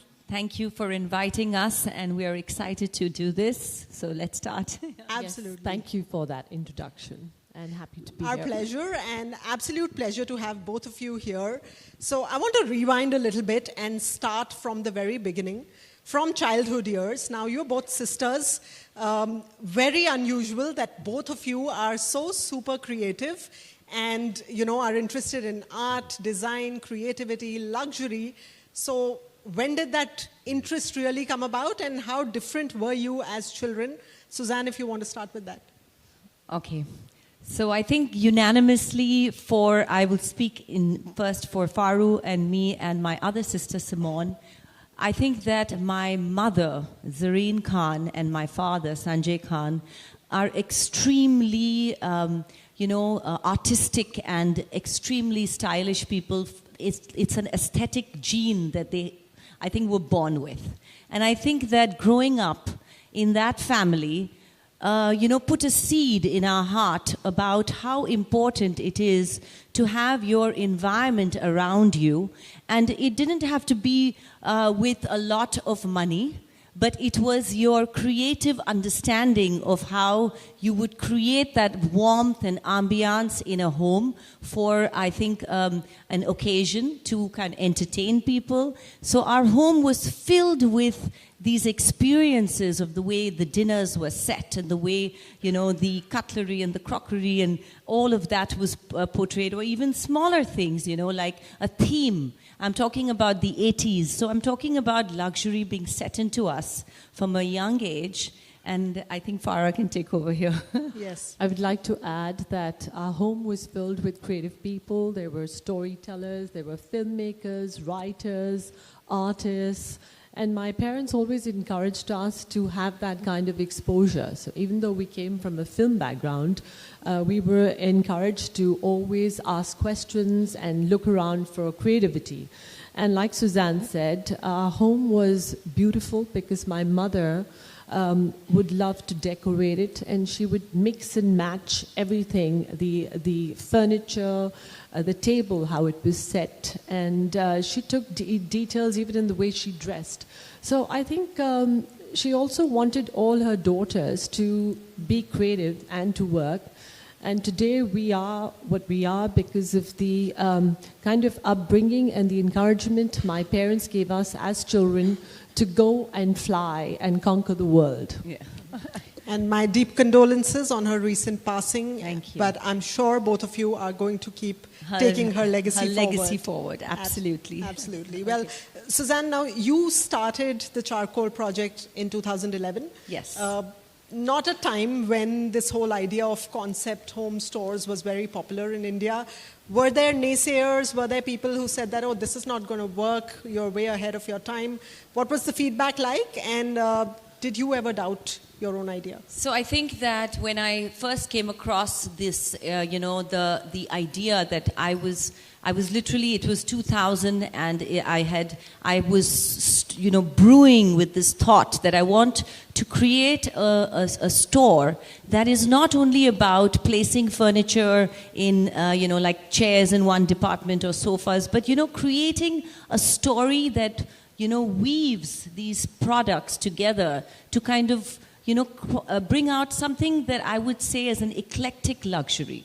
So we started Charcoal Project, and it was 13,000 square feet at that time, and it was in Mumbai, and we had a great opening, and everybody was shocked because I think that the bold way that I integrated a lot of material. So I have this one philosophy that kind of like stays with me. It's about how, even when you do a space, it's very important to integrate something old, something new, something that thinks, something that has a mind of its own, and something that kind of makes you kind of spark a conversation. So creating and understanding an environment of a unique concept, you have to have a very deep understanding of what the history of design and architecture is to kind of understand how to mix it. So I think when we did that, there were a lot of people who, before I started, told me that, I don't know whether you're going to survive.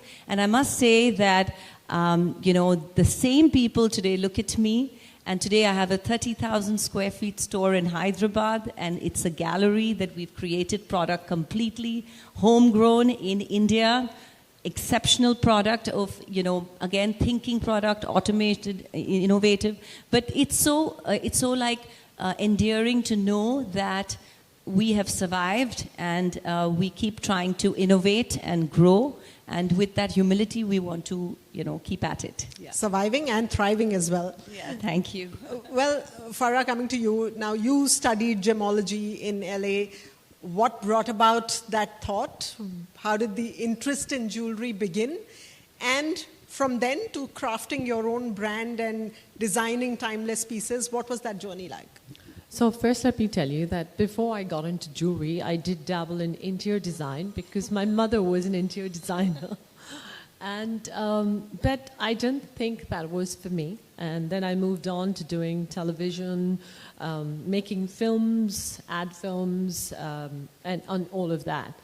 And I still hadn't found my calling. And then a friend of mine was going abroad, and she said, "Why don't you come with me to LA? I'm going to do gemology, and we're going to do jewelry design there." And so I just, on a whim, went there. So mainly it was to have fun with your friend. Yeah, I wanted to go to America to party, but I ended up becoming the Indian nerd because gemology is the study of gemstones, it's a science. And I landed up actually loving it, and I topped my class, and then I said, now I've come here to do jewelry design because I'm a very good artist. I love sketching, I love drawing, and so I decided to do the course. And then there was no turning back. I came back to India, and with stars in my eyes, I decided that this is what I want to do. And initially, everyone was like, okay, she comes from Bollywood. She doesn't want to be an actor. She wants to do jewelry. And those days, jewelry was it wasn't celebrated like today. Nobody, the profession didn't exist.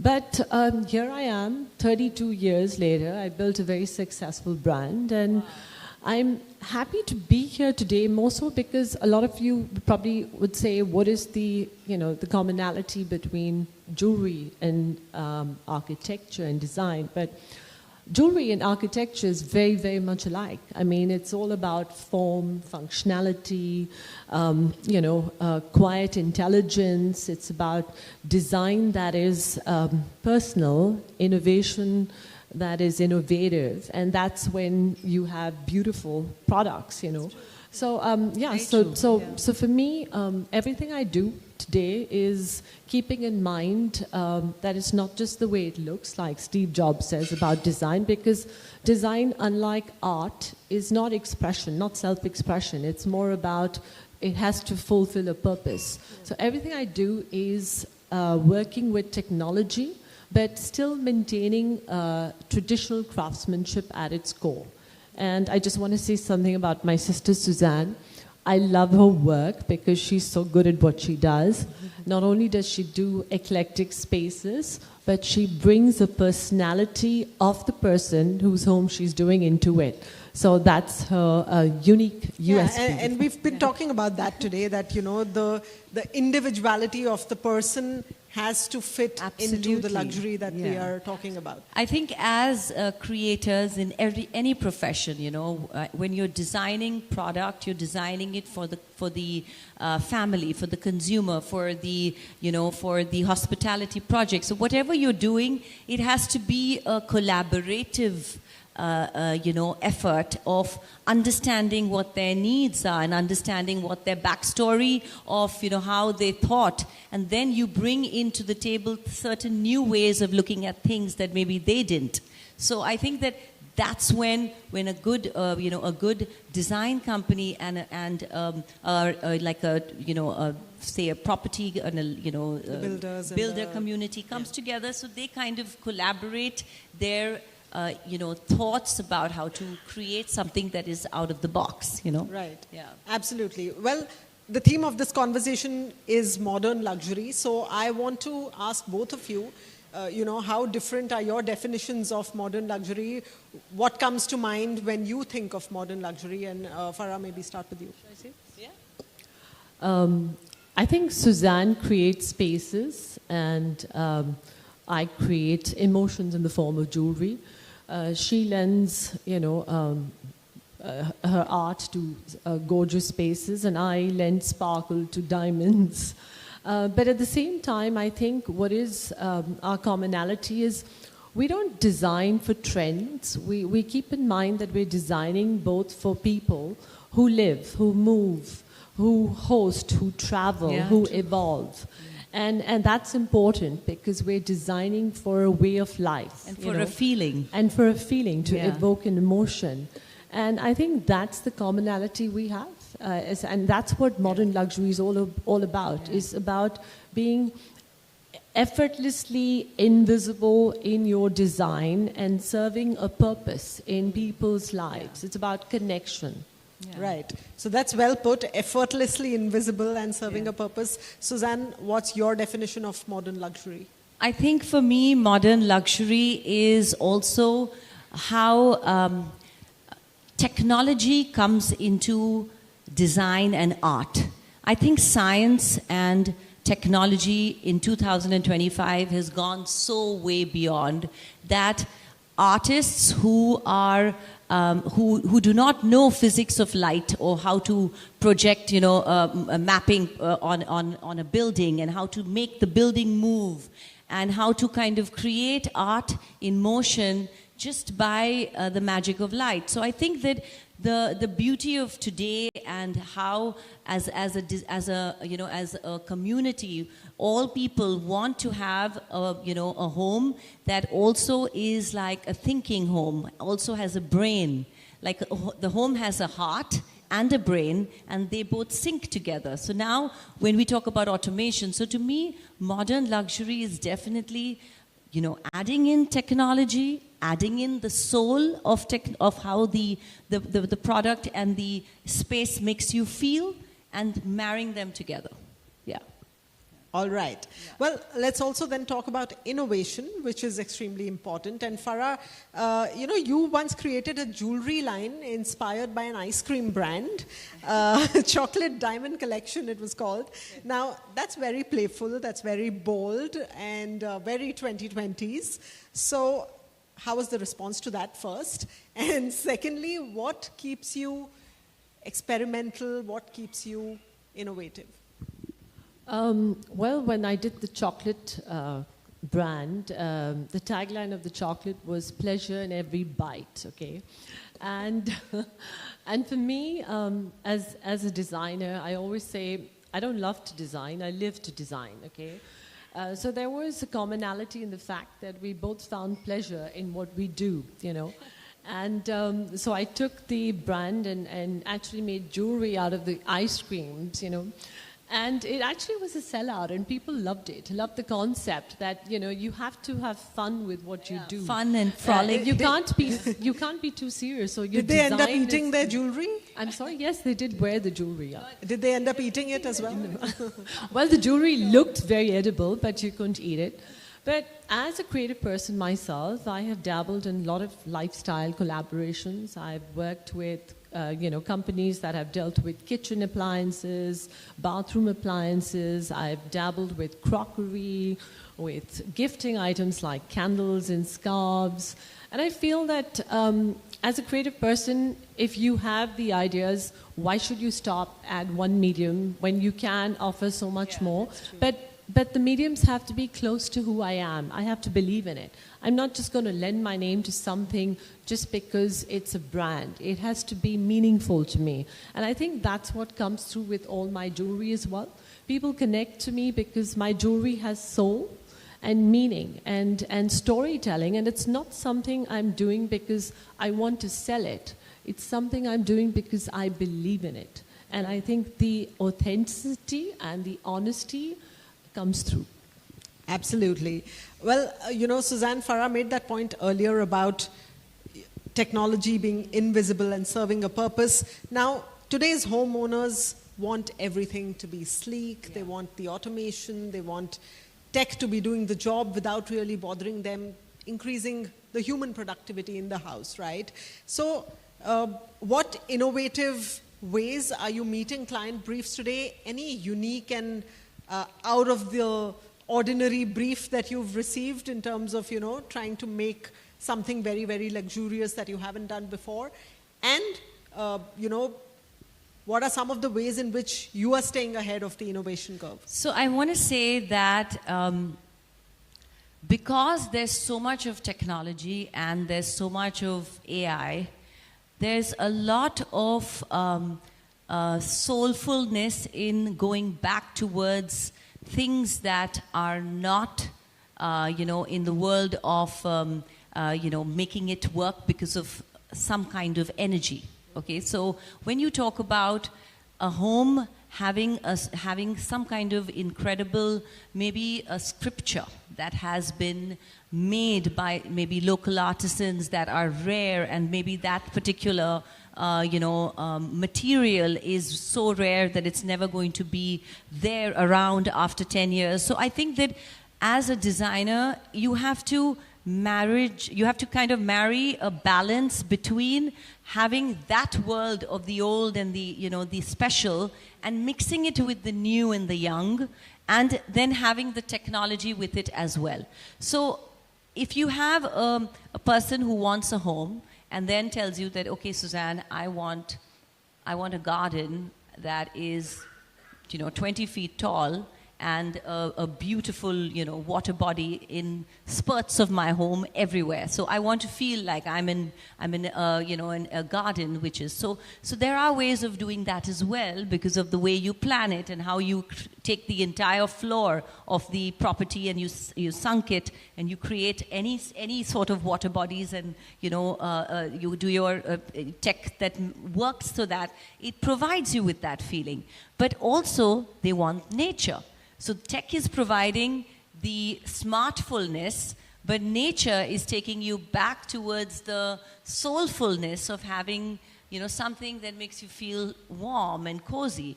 So I think that that those are certain demands that are brought to us by clients, and I think that we are so much ahead in science and technology, like I said, that one can do it. But you also have to understand and be, make the client aware of the maintenance and the cost of it, because again, that's efficiency, right? So that's another thing, that how much are they willing to spend to make sure that that is effective for how much time. So something that another addition is kinetic movement. Right. So kinetic movement products or, installations, those are something that is so interesting, because it's also like much better in what you call it, efficient in energy saving, and at the same time it's got that wow factor. So I think as designers you got to kind of like swoop in and just kind of guide your client. Good to know the new kinds of demands that are coming up from Indian consumers. Now, Farah, luxury in terms of jewelry is now, it's become everyday wear. It's not necessarily just occasion wear. Everyone is looking for pieces that they can use on a daily basis. So how does that influence the way you design in terms of perhaps the metals you use, the design? Are you getting more modular in your jewelry designing? What are the consumer trends that you're observing, and how is that influencing the way you design? Well, I think it's a very important part of our everyday living. I call my jewelry everyday fine jewelry, because I do pieces that can be worn from day to night, modular pieces that, that actually you can wear very easily. But at the same time, I'm coming back to the same thing, that design is one element of my work, but what I do is I give meaning to those pieces. So whether it is using my monogram and calling it a name that translates to the meaning miracle, because I want to connect people and I want to remind people that it's a miracle to be alive and we all have the same soul within us. We all are connected in some way or the other. So I have a monogram that I called Miracles, and I put it into my jewelry to remind people that in the end, we're all one. We could be different race, religion, nationality, but we're all one, and we need to celebrate ourselves. So I tell stories through my jewelry, and I put them into my everyday jewelry.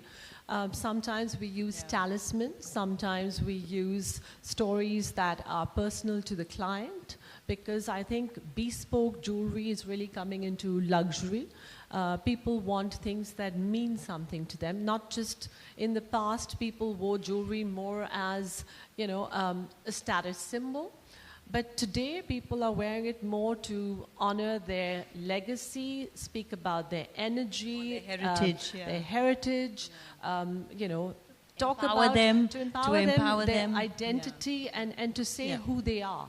So I think when you add all of this to design, you know, whether it's in jewelry or whether it's in the space like the interior space or the home space, when you add all of that and you give ownership to people of their products, because it's not, luxury is not just about ownership, it's about the connection. Right. So if they feel the connection to the ownership, then they're willing to invest in it, you know. Absolutely. So that to me is luxury.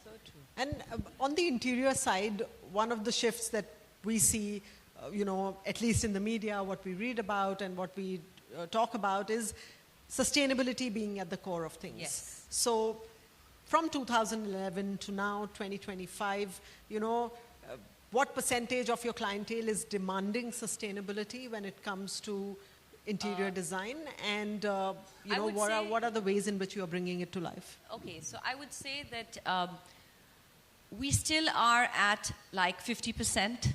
So 50% of the clientele really, you know, kind of specifies that they would want to, you know, have a home that makes them feel that they're, you know, saving energy, you know, certain materials that we are going to locally source, nothing to export, nothing that is going to be too hard on, you know, even bringing it from another country or from another space. So I think that as a designer, I do, you know, promote a lot of, like I said before, all the product that we make and we manufacture is locally homegrown, made in India, 100%.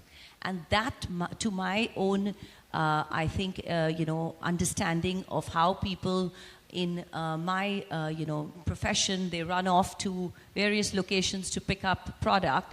For me, if I'm, first of all, supporting my local environment of people and the craftsmanship and the local talent and, you know, having that support team is a very big thing to me. That's number one. Number two is, of course, how we efficiently use appliances and various technology that saves, like whether it is the systems, the VRV systems or the automation systems that understand how to switch off on their own and how to kind of conserve, you know, what type of lighting are you using, you know, not to, you know, have lights on your sensor. So this is again where technology comes into practice, into that design, you know, space. So I think that, of course, it is so important as designers at our, of course, recycling material. Now, that's another big one. I have recycled almost everything from my, whatever we have. We had a lot of metal waste that we used for various things from 2011, and we recycled and used it in products that we used for the gallery, and it was completely reused and not bought or, you know, and I think to do that itself was something very, you know, exceptional. Now, I am not, you know, so I've not deep dived into how to kind of disintegrate material and then, make blocks of it and then reuse that material for acoustic paneling. I've heard about that. Yes. And that's something I want to explore. And so I think that, as a designer, it's very important to keep yourself growing. You feel like you have to be a child at heart. And whatever experience I have, I know nothing. And I just need to keep understanding how to better that, Exploring so and experimenting that's more. exactly what we're trying to do for, creating better sustainable products and projects. I want to add to what Suzanne is saying, what she was probably also saying is that technology is great, but technology should be invisible. It should not make you feel like, oh my God, is this going to work? Is this not going to work? Is it complicated? It should just blend in so easily that you don't even know it exists. It should be invisible. Yeah, it should not intimidate. Absolutely. It should not intimidate. It should be intuitive and it should be easy to operate, right? Well, Farah, talking of technology, let's also talk about digital technologies and how they have changed, especially marketing. Now, you're expanding your brand via franchisees, via online mediums. Give us a sense of, in this digital era, how have product launches changed? What is some of the, what are some of the wackiest things you've done online using digital mediums to perhaps launch a new line? Well, my friends and my, family tell me that I'm someone who uses social media a lot. And I think I was one of the few earlier people, the early birds who actually caught the worm and understood the importance of social media. Because she did way back. I, in fact, made her and all of them get an account, because they didn't even have one. Because I realized that when you are attracted to something visually, you want to experience it. And it also comes from the thing that we're all voyeurs by nature. You want to know what's happening in other people's lives, what's happening especially around the when world. it's celebrities, right? No, you want to know Or what's even happening in the product. world. And you also want to discover new things. And so I believe that the digital world is a great place to be. One is, if you're a brand, of course, you're visible all over the world. And if you're even not a brand, it's a great way to start off because people will notice you. It's not about just storytelling, it's about how authentic, I come back to that, is your story. Because does your story resonate with your audience? Is it something that is, true? Is it something that's honest? Is it something that's sustainable, recyclable? Because today's millennia are very concerned with all this. Does the brand stand for ethics? All those are so important before they buy into you. They could be very attracted to something, but then they ask the question. So we as a brand invest a lot in storytelling and websites. We're in fact coming up with our new website, which will be launched in 2 months. We have actually invested in telling stories about where the gemstones are sourced, how the design process is, how does that translate into their lives? Because we want them to have the touch and feel experience as well, and that's where the retail stores come in and the franchise outlets. But I think what we do right now is tell brilliant stories, and I'm happy that people react to me that way. I can't think of anything wacky I've done online, but I do usually come on and have my morning conversations with people. And I don't know, they seem to resonate to a lot of the audience who always say, please do a podcast, please talk. And I'm not somebody who wants to do that, but I'm just a random person when it comes to online. Well, you never know. Never say never. We are running out of time, but my final question to the both of you, what's one piece of modern luxury that has recently wowed you? It could be anything. It could be a product. It could be a service. It could be something that you wish you had or something that you did purchase in the end. Suzanne?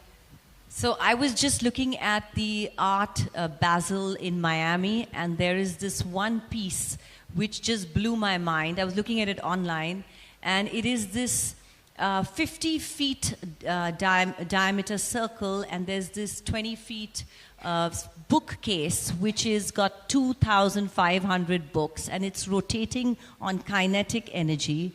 It's called the Library of Us, and it is by this designer, I forget his name, and it was just so beautiful. And around that piece, it's on a pool of water in front of the beach, and there is this table that rotates where people are reading. So it's like a public library on the beach with kinetic book stand. So I think that, to me, having an experience of luxury wow factor, which, involves and attracts your attention, is something which is greater than just having a product, Fantastic. Farah? I would have to say that since I'm a visual person, I would have been a photographer, I wasn't a jewelry designer.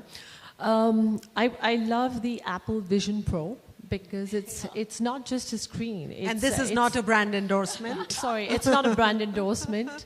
It's more than just a screen. It's a merging of the reality and the physical world. It's going to change the way people shop, the way people live, the way people experience things. And that's wonderful. So I would say that's one product I've actually been wowed with, and yeah.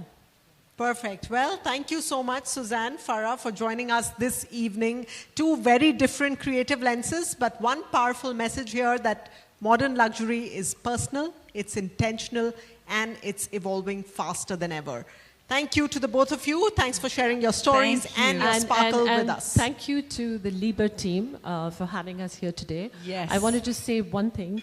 I know jewelry and refrigerators are really far apart, but when I was thinking about it, I was saying, Liebherr is all about, the refrigerator is all about precision, freshness, long-lasting, invisible, seamlessness. And it's much like what I do with a diamond. I preserve the diamond, you preserve food. I preserve a diamond and I keep it, and it's long lasting and it's forever. So I would say that's the commonality. But the food will not be forever. Liebherr and my jewelry. Yeah. Thank you. Wonderful Thank you analogy so much. there. Thank you very much to the both of you. Appreciate you taking the time here.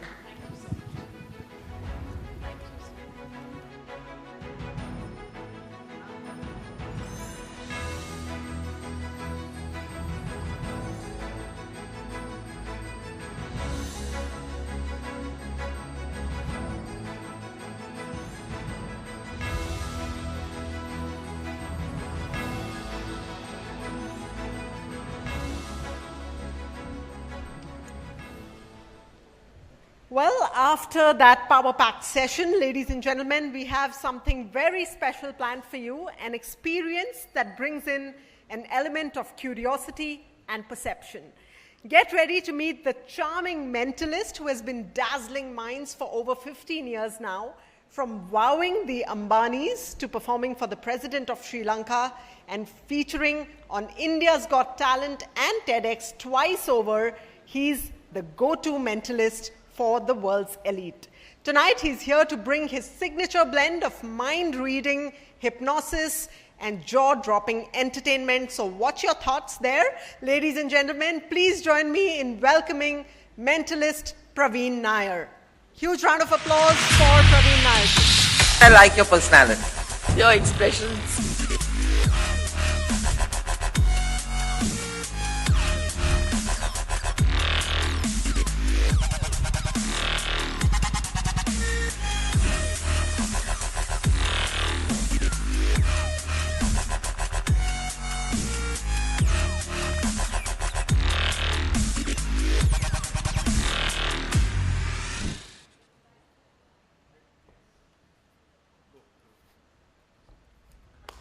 Come on, guys, let's have some energy. Come on, Liebherr. Oh, that's a very overwhelming response, I would say. Come on, guys, I think we can build a little bit more fun of energy.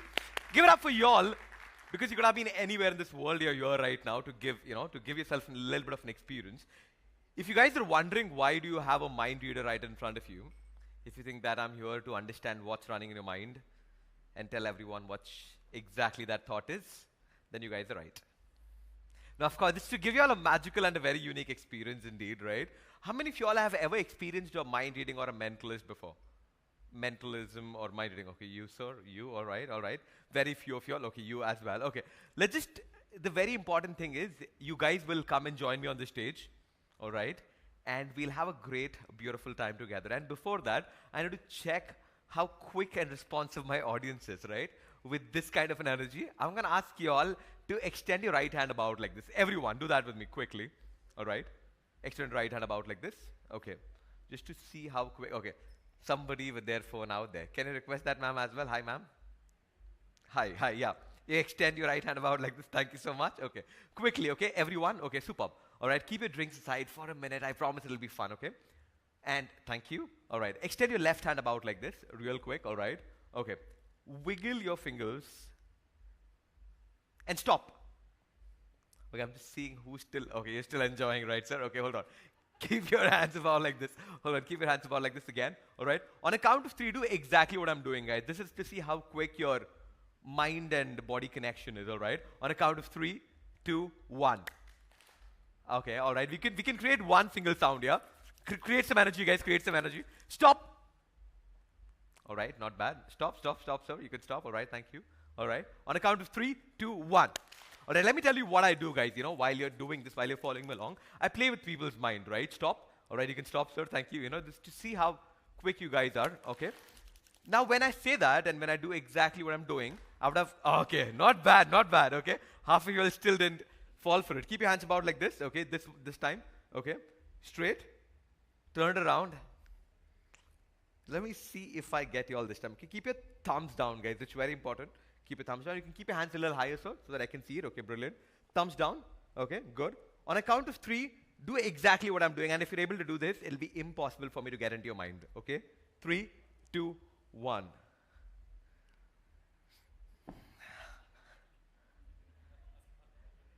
Give it up yourself if you're still trying, guys. Come on. All right? The show hasn't begun yet. The show hasn't begun yet. The show is about to begin. But before we start, you know, I need somebody really trustworthy in the room. People are afraid already. I like how you're still trying, sir. I'll teach this to you after the show, I promise, okay? Okay, hold on. I need somebody really trustworthy, guys. Come on. You can call that for yourself, okay? Really somebody trustworthy. Brilliant, okay? If you think that you're that one person, you can vote for yourself as well. Don't look at, pointing at somebody else. You can vote for yourself as well if you think you are that trustworthy person. With a quick show of hand, I will give you something important to hold on to. A room full of people, I can't find one trustworthy person. That is, oh my goodness. Somebody finally out there, there's this man who took all this energy. He's like, I'm that brave man out here. I will raise my hand. I will save this crowd. Can you please rise, sir? What's your names? Out loud. Umesh, guys. Let's hear it for Umesh. Umesh, can you help me find somebody trustworthy around you? I'm kidding. That's you. All right, here we go. I'm going to give this envelope to you. You have to hold on to this till the end of the evening. All right? Here we go.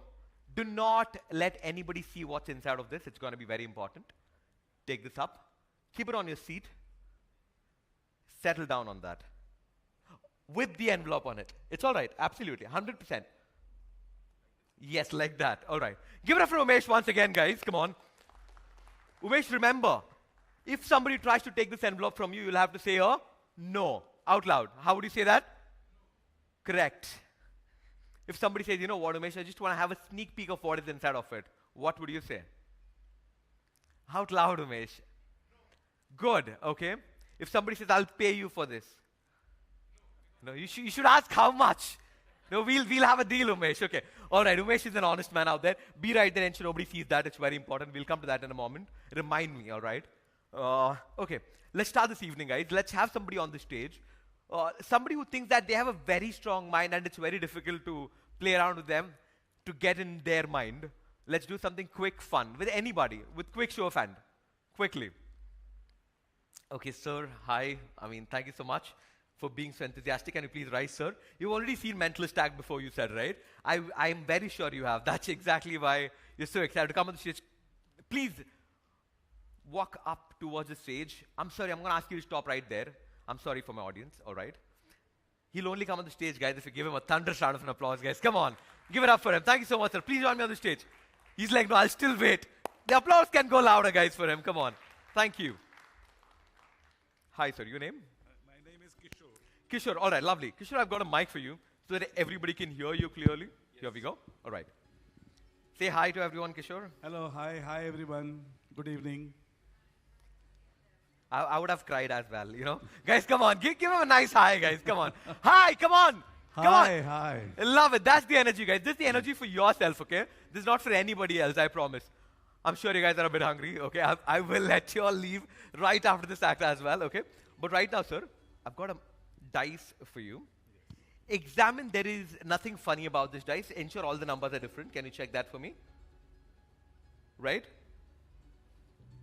All right, lovely. Thanks. Thanks for generally checking that so hard. Keep your left hand about like this. Okay, brilliant. Now that's the number 1. That's the number 6. 3. 5. All these different numbers, right? You keep whatever number you want on the top, and with your other hand, go ahead and cover it so that I don't see what that number on the top is. All right? I'll be looking towards the audience. You have to go ahead and keep any one number that you feel, you feel connected to. Have a look at the number though. See what that number on the top is. Have a look at the number on the top, please. I've seen it. You've seen it? Okay. Repeat that number in your mind, okay? Yeah, done. Okay, look at the audience. If I'm wrong, you can open your hand and show to everyone. If I'm wrong, all right, hold on for that. Keep your hand straight. Okay, good. Look at anyone from the audience. And imagine you're sending this information to this person, okay? Don't say anything. Don't react. 1, 2, 3, 4, 5, 6. Okay, brilliant. So 4. Does it make sense to you, yeah? Yes? Yes. Yes. All right, lovely. You know what? I like that sympathy applause that 5 of you all are giving me. Thank you. Thank you. I don't want that right now. Hold on. Let's try it one more time, Probably I'm a lucky man. 1 out of 6 possibility. Try and do a different number there. Any one number that you feel like. And let me know whenever you're done. Let me know whenever you're done. Yeah, I'm done. I'm ready. Repeat this number in your mind, okay? Yeah, done. Again, look at the audience. You know the drill, all right? Yes. Okay. I like how you're shifting your attention completely. I like that. Hold on. Do not say anything out loud. I'm trying to look for a charming face in the audience. Charming face in the audience, right? Very easy, right? Yes. Say yeah, he's like yes. Everybody's like relieved. All right, okay. Okay, all right. I like that you found a charming face right there. Just keep looking. And imagine you're sending this number out there like, don't say anything. Hold on. Lovely. Like a 6, 6, 6, 6, 6. Yeah, let's give it up for Kishore, guys. Come on. Now I'll take that. Thank you so much. Thank you. Amazing. Yeah, thank you. Thank you so much. Very kind of you. Yes. Lovely. Thank you. Thank you. Give it up for him, guys. Come on. Now, before we kind of move ahead, let's kind of quickly see that 2 best friends out here, right? That one friend who's only applauding if the other person is applauding, right? That person who always goes around with the other person. If you think that you are that one friend, please raise your hand. I promise I'll not do anything embarrassing. I promise I'll not come and reveal any of your personal information as such. It'll be a beautiful time. Quickly, with a quick show of hand. I like how you are raising your hand, sir, but somebody else is not. I'm very sorry. One-sided friendship. What is that? Who do you have that one-sided friendship with? With this gentleman out there. He's hiding his face already. Can you all please rise, guys? Come on. What a beautiful friendship. Give it up for them, guys. Come on. And you have to come on the stage, sir. Please. Absolutely, right now. What's your name? Rohit. Rohin. Reza. All right. Reza, do you accept him as your friend? Yes. All right. He's got no choice right now. Okay. I like how you both of you all are standing together. I'm going to ask, what's your name again, sir? Reza. Reza. Beautiful name. Can you please stand right there? Okay. All right. Brilliant. Rohin can be right here. And one step ahead, please. Face each other. One step ahead, please. Face each other. All right. Take a deep breath in. Relax. Take a deep breath again. Relax. Have you ever been hypnotized before? Never. I like how you're enjoying this stuff. Okay. Hold on. Keep your hands on the side, just like him. Okay. Pay attention to each other, right? All the little details like the watch, the shoe, the glasses, all the little details, pay attention to each other. I'm not going to ask you any stupid question. And I promise you one simple thing for sure is that I'll never do anything to embarrass you or you at all, right? It's to give you all a beautiful experience indeed. On a count of 3, I'm going to ask you all to close your eyes. 3, 2, 1 now. Close your eyes. Please do not open your eyes till the time I ask you very clearly to please open your eyes. Only then you open your eyes. At this point in time, you might probably feel something, like probably me touching your shoulder, me touching probably somewhere around your face. If that happens, just remember, please don't react, all right? Even if you feel like a touch around you right now, please don't react. Just remember exactly where you're feeling and how many times you're feeling that, right? Just remember all this little information, exactly where and how many times, if at all, you do feel something. Just remember that. Again, I don't want you to speak anything out loud. I just want you to genuinely remember that in your mind. And as you do that, and if at all by now you did feel something, then I'm going to ask you to go ahead and raise your left hand if you did feel something. Yeah, if you felt something, please don't speak, raise your left hand. Interesting. Okay. Please don't speak at all. Can you touch exactly where do you feel that? Can you touch exactly where do you feel that? Brilliant, brilliant, brilliant, brilliant. Okay, just to make it more clear, you can keep your hands down. But with your fingers, you can again raise your hand and show to the audience how many times did you feel this? Towards the audience, yeah? Okay, shh, okay, don't say anything, thank you so much. Okay, brilliant, brilliant, all right. Can you touch the exact spot? Like, can you show us exactly how does it feel? Can you touch the exact spot where do you feel and show us exactly how's the feeling? All right, on a count of 3, I'm going to ask you all to take a deep breath in. 3, 2, 1. Take a deep breath in. Relax. Open your eyes now. You did hear the audience go like, ooh, whoa, what's happening, right? Correct? Thank you so much. Yeah? You're like, what happened, right? Can we tell him what happened, guys? Okay. Be honest to everyone. What's your name again? Well, honest, that's why I didn't open my eyes. Okay. Something, you felt something like this? Something like this. Yeah? Like a fur or feather. Yeah? Yeah? Did I even get close to him with any of these guys? Whom did I touch? Friendship, real friendship. Real friendship indeed, guys. Give it up for both of the beautiful friends out here. Thanks for trusting me. Really appreciate it. Thank you so much, guys. Give it up for them.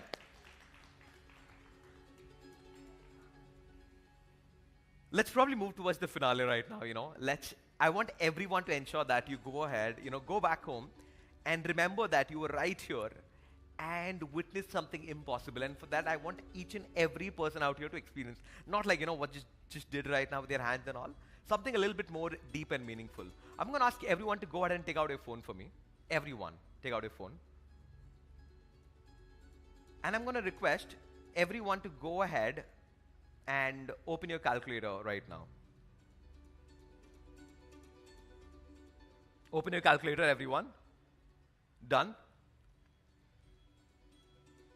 Everyone, if you have done opening calculator, please present it in front of me like this so that I know at least in each table we have at least 2 to 3 people who are opening the calculator. Thank you so much. Thank you. Brilliant. Brilliant. Okay. Superb. Lovely. Okay. Correct. Now, I'm going to ask somebody from the audience who would like to participate but not come on the stage. It's all right. Just with a quick show of hand. Okay. You were like ready for this, right? You don't want to come on the stage. Can you please rise? Rise. Just be there. Be there, okay? And, in fact, I'm going to come close to you. I'm going to ask you to go ahead, name out a random 4-digit number out loud in the mic. Random 4-digit number again. Don't make it your ATM password or something like that. Don't make it your birth date or something like that. Don't make it very personal to you. Make it absolutely random. Go ahead, out loud. 6891, more number. 4-digit. 6891. I'm going to ask everyone in this room to go ahead and type 6891. Please remain standing, ma'am. Okay, I'm going to request you to do that. 6891, everyone, all right? Now I'm going to give you a superpower. Keep your hand like this. All right? Point to anyone, that person will also rise. All right, anyone that you want. Quickly. All right, hi. Okay. Did you type the number 6891 in your calculator? Brilliant. I'm going to take the mic from you real quick. All right. Now I'm going to ask you to go ahead. Everyone, hit a positive sign. That's like plus. Please click on plus, everyone. After clicking on plus, I'm going to request you to enter a 4-digit number, which is a random 4-digit number. 9999. 4 times 9, right? Very creative, ma'am. Thank you. All right. Here we go. 4 times 9. You can remain standing for a moment, please. All right. Thank you. 4 times 9. Point to anyone again. Anyone that you want. Any random person. Who's that? Okay. The right person did stand? Okay, lovely. Okay. I like how you guys are like, is it like set up? You're helping each other? Both the tables? All right. Okay, here we go. Quickly. All the women in black indeed. All right. Go ahead. A 4-digit number out loud. 3282. 3282. Again, guys, click plus. 3282. All right. Hit equal, everyone. You would get something like 20,172. Correct? And I mean, that's math. That's not magic. Correct? All right. You all can settle down right now. I need one last person to probably join me on the stage and do something quick and fun. Okay? I promise. That's about it. Any one person to come on the stage. Please join me on the stage. Give it up for him, guys. What's your name? Milind. Yeah. Pleasure meeting you. Praveen. All right. You can keep your phone aside. Okay. Lock it, keep it, you know. I'm going to ask you to go ahead, type about, like, say, 8-digit, okay, without even looking at the phone, right? Look at the audience. Start typing. Look at the audience. Okay. You know where the display is. You know where the please don't click on clear. It'll be a spectacular waste of time, right? Yeah. Please go ahead and type about 8-digit, okay? Yeah. Go ahead. Look at the audience. Yeah, keep going. Good, good, good, good. Okay, brilliant. I think we are done. We are done. 1, 2, 3. You have a look at this. 1, 2, 3, 4, 5, 6, 7. Yeah. Okay. All right. Not bad. I'm going to ask you to go ahead. Okay. I say it out loud to everyone. Can everyone type this in? Okay. Wait. I'll get you a mic. Here we go. Say it out loud to everyone. 1, 1, 2, 2, 9, 0, 4, 5. Okay, all right, superb. Everyone did type that in? Okay. Can you repeat that for everyone? 1, 1, 2, 2. Yeah, 9. Please add this, guys, please. Thanks for that beautiful question. Okay. Okay. Say it out loud for everyone. 1, 1, 2, 2, 9, 0, 4, 5. Brilliant. I'll repeat that again for you guys. Okay, hold on. 1, 1, 2, 2. Everyone's done with 1, 1, 2, 2. 9, 0, 4, 5. Done? Hit equal. Did everybody get that again? I'll repeat that one last time. 1, 1, 2, 2, 9, 0, 4, 5. If you hit equal, you'll get something like 1, 1, 2, 4, 9, 2, 1, 7. Correct? For all those people who are very lazy, who didn't want to do the math, you can just type this in. All right? 1, 1, 2, 4, 9, 2, 1, 7. Got it? All right? Now, all this number is random, right? You came up with a random number. Did you feel like I did plant that thought in your mind? No, you didn't feel that. It felt like a free choice, right? You felt like a free choice. You typed wherever you wanted. I mean, this is exactly what you did, right? You could see that. Yeah, free choice. What if I say that I knew exactly all these choices would be? I had probably, you know, like I had foreseen this couple of days back, to be honest. And I wrote it on a piece of paper. And I neatly kept it inside an envelope. And gave it to a trustworthy person in the room. That'll be insane, right? Yeah. That'll be insane, right? And the person is like looking at a trustworthy person. The person who's elected for himself 20 minutes back. Can you please rise with the envelope? Ask him to pay for it. Yeah, yeah. Don't show the number. Please. Like the true businessman out here. Please come on the stage. Give it up for him, guys. Loudly. Thank you so much. You can keep your phone inside, sir. Thank you. Okay. And right now, inside of this envelope, there still is something which is... What is the first two digit, guys? Say it out loud. Everyone together. First two digit. 1, 1. And if you see this, 1, 1. Next two digit. 2, 4. Go ahead, guys. 18, ladies and gentlemen. Thank you so much. Thank you. And remember, right, tonight it's about, what is it about? Innovate and, right? Only if you really, really, truly understand these numbers, if you see it the other way around, you will see that the whole purpose why we are here, ladies and gentlemen.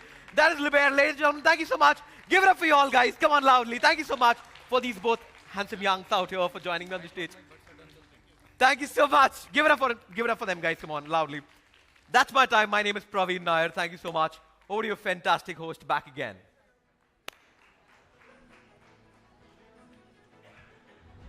Thank you, Praveen, for that very, very engaging and entertaining experience. Well, ladies and gentlemen, what an inspiring evening it has been. Across every conversation, one message has been consistent. The future of luxury living goes beyond appearances. It is about thoughtful, intelligent design that enhances life every single day. On behalf of the News 18 Network and Liebherr, thank you to all of you for being here tonight and sharing the evening with us. A big thank you also to all our speakers tonight. Let's have a huge round of applause for all of you and our speakers.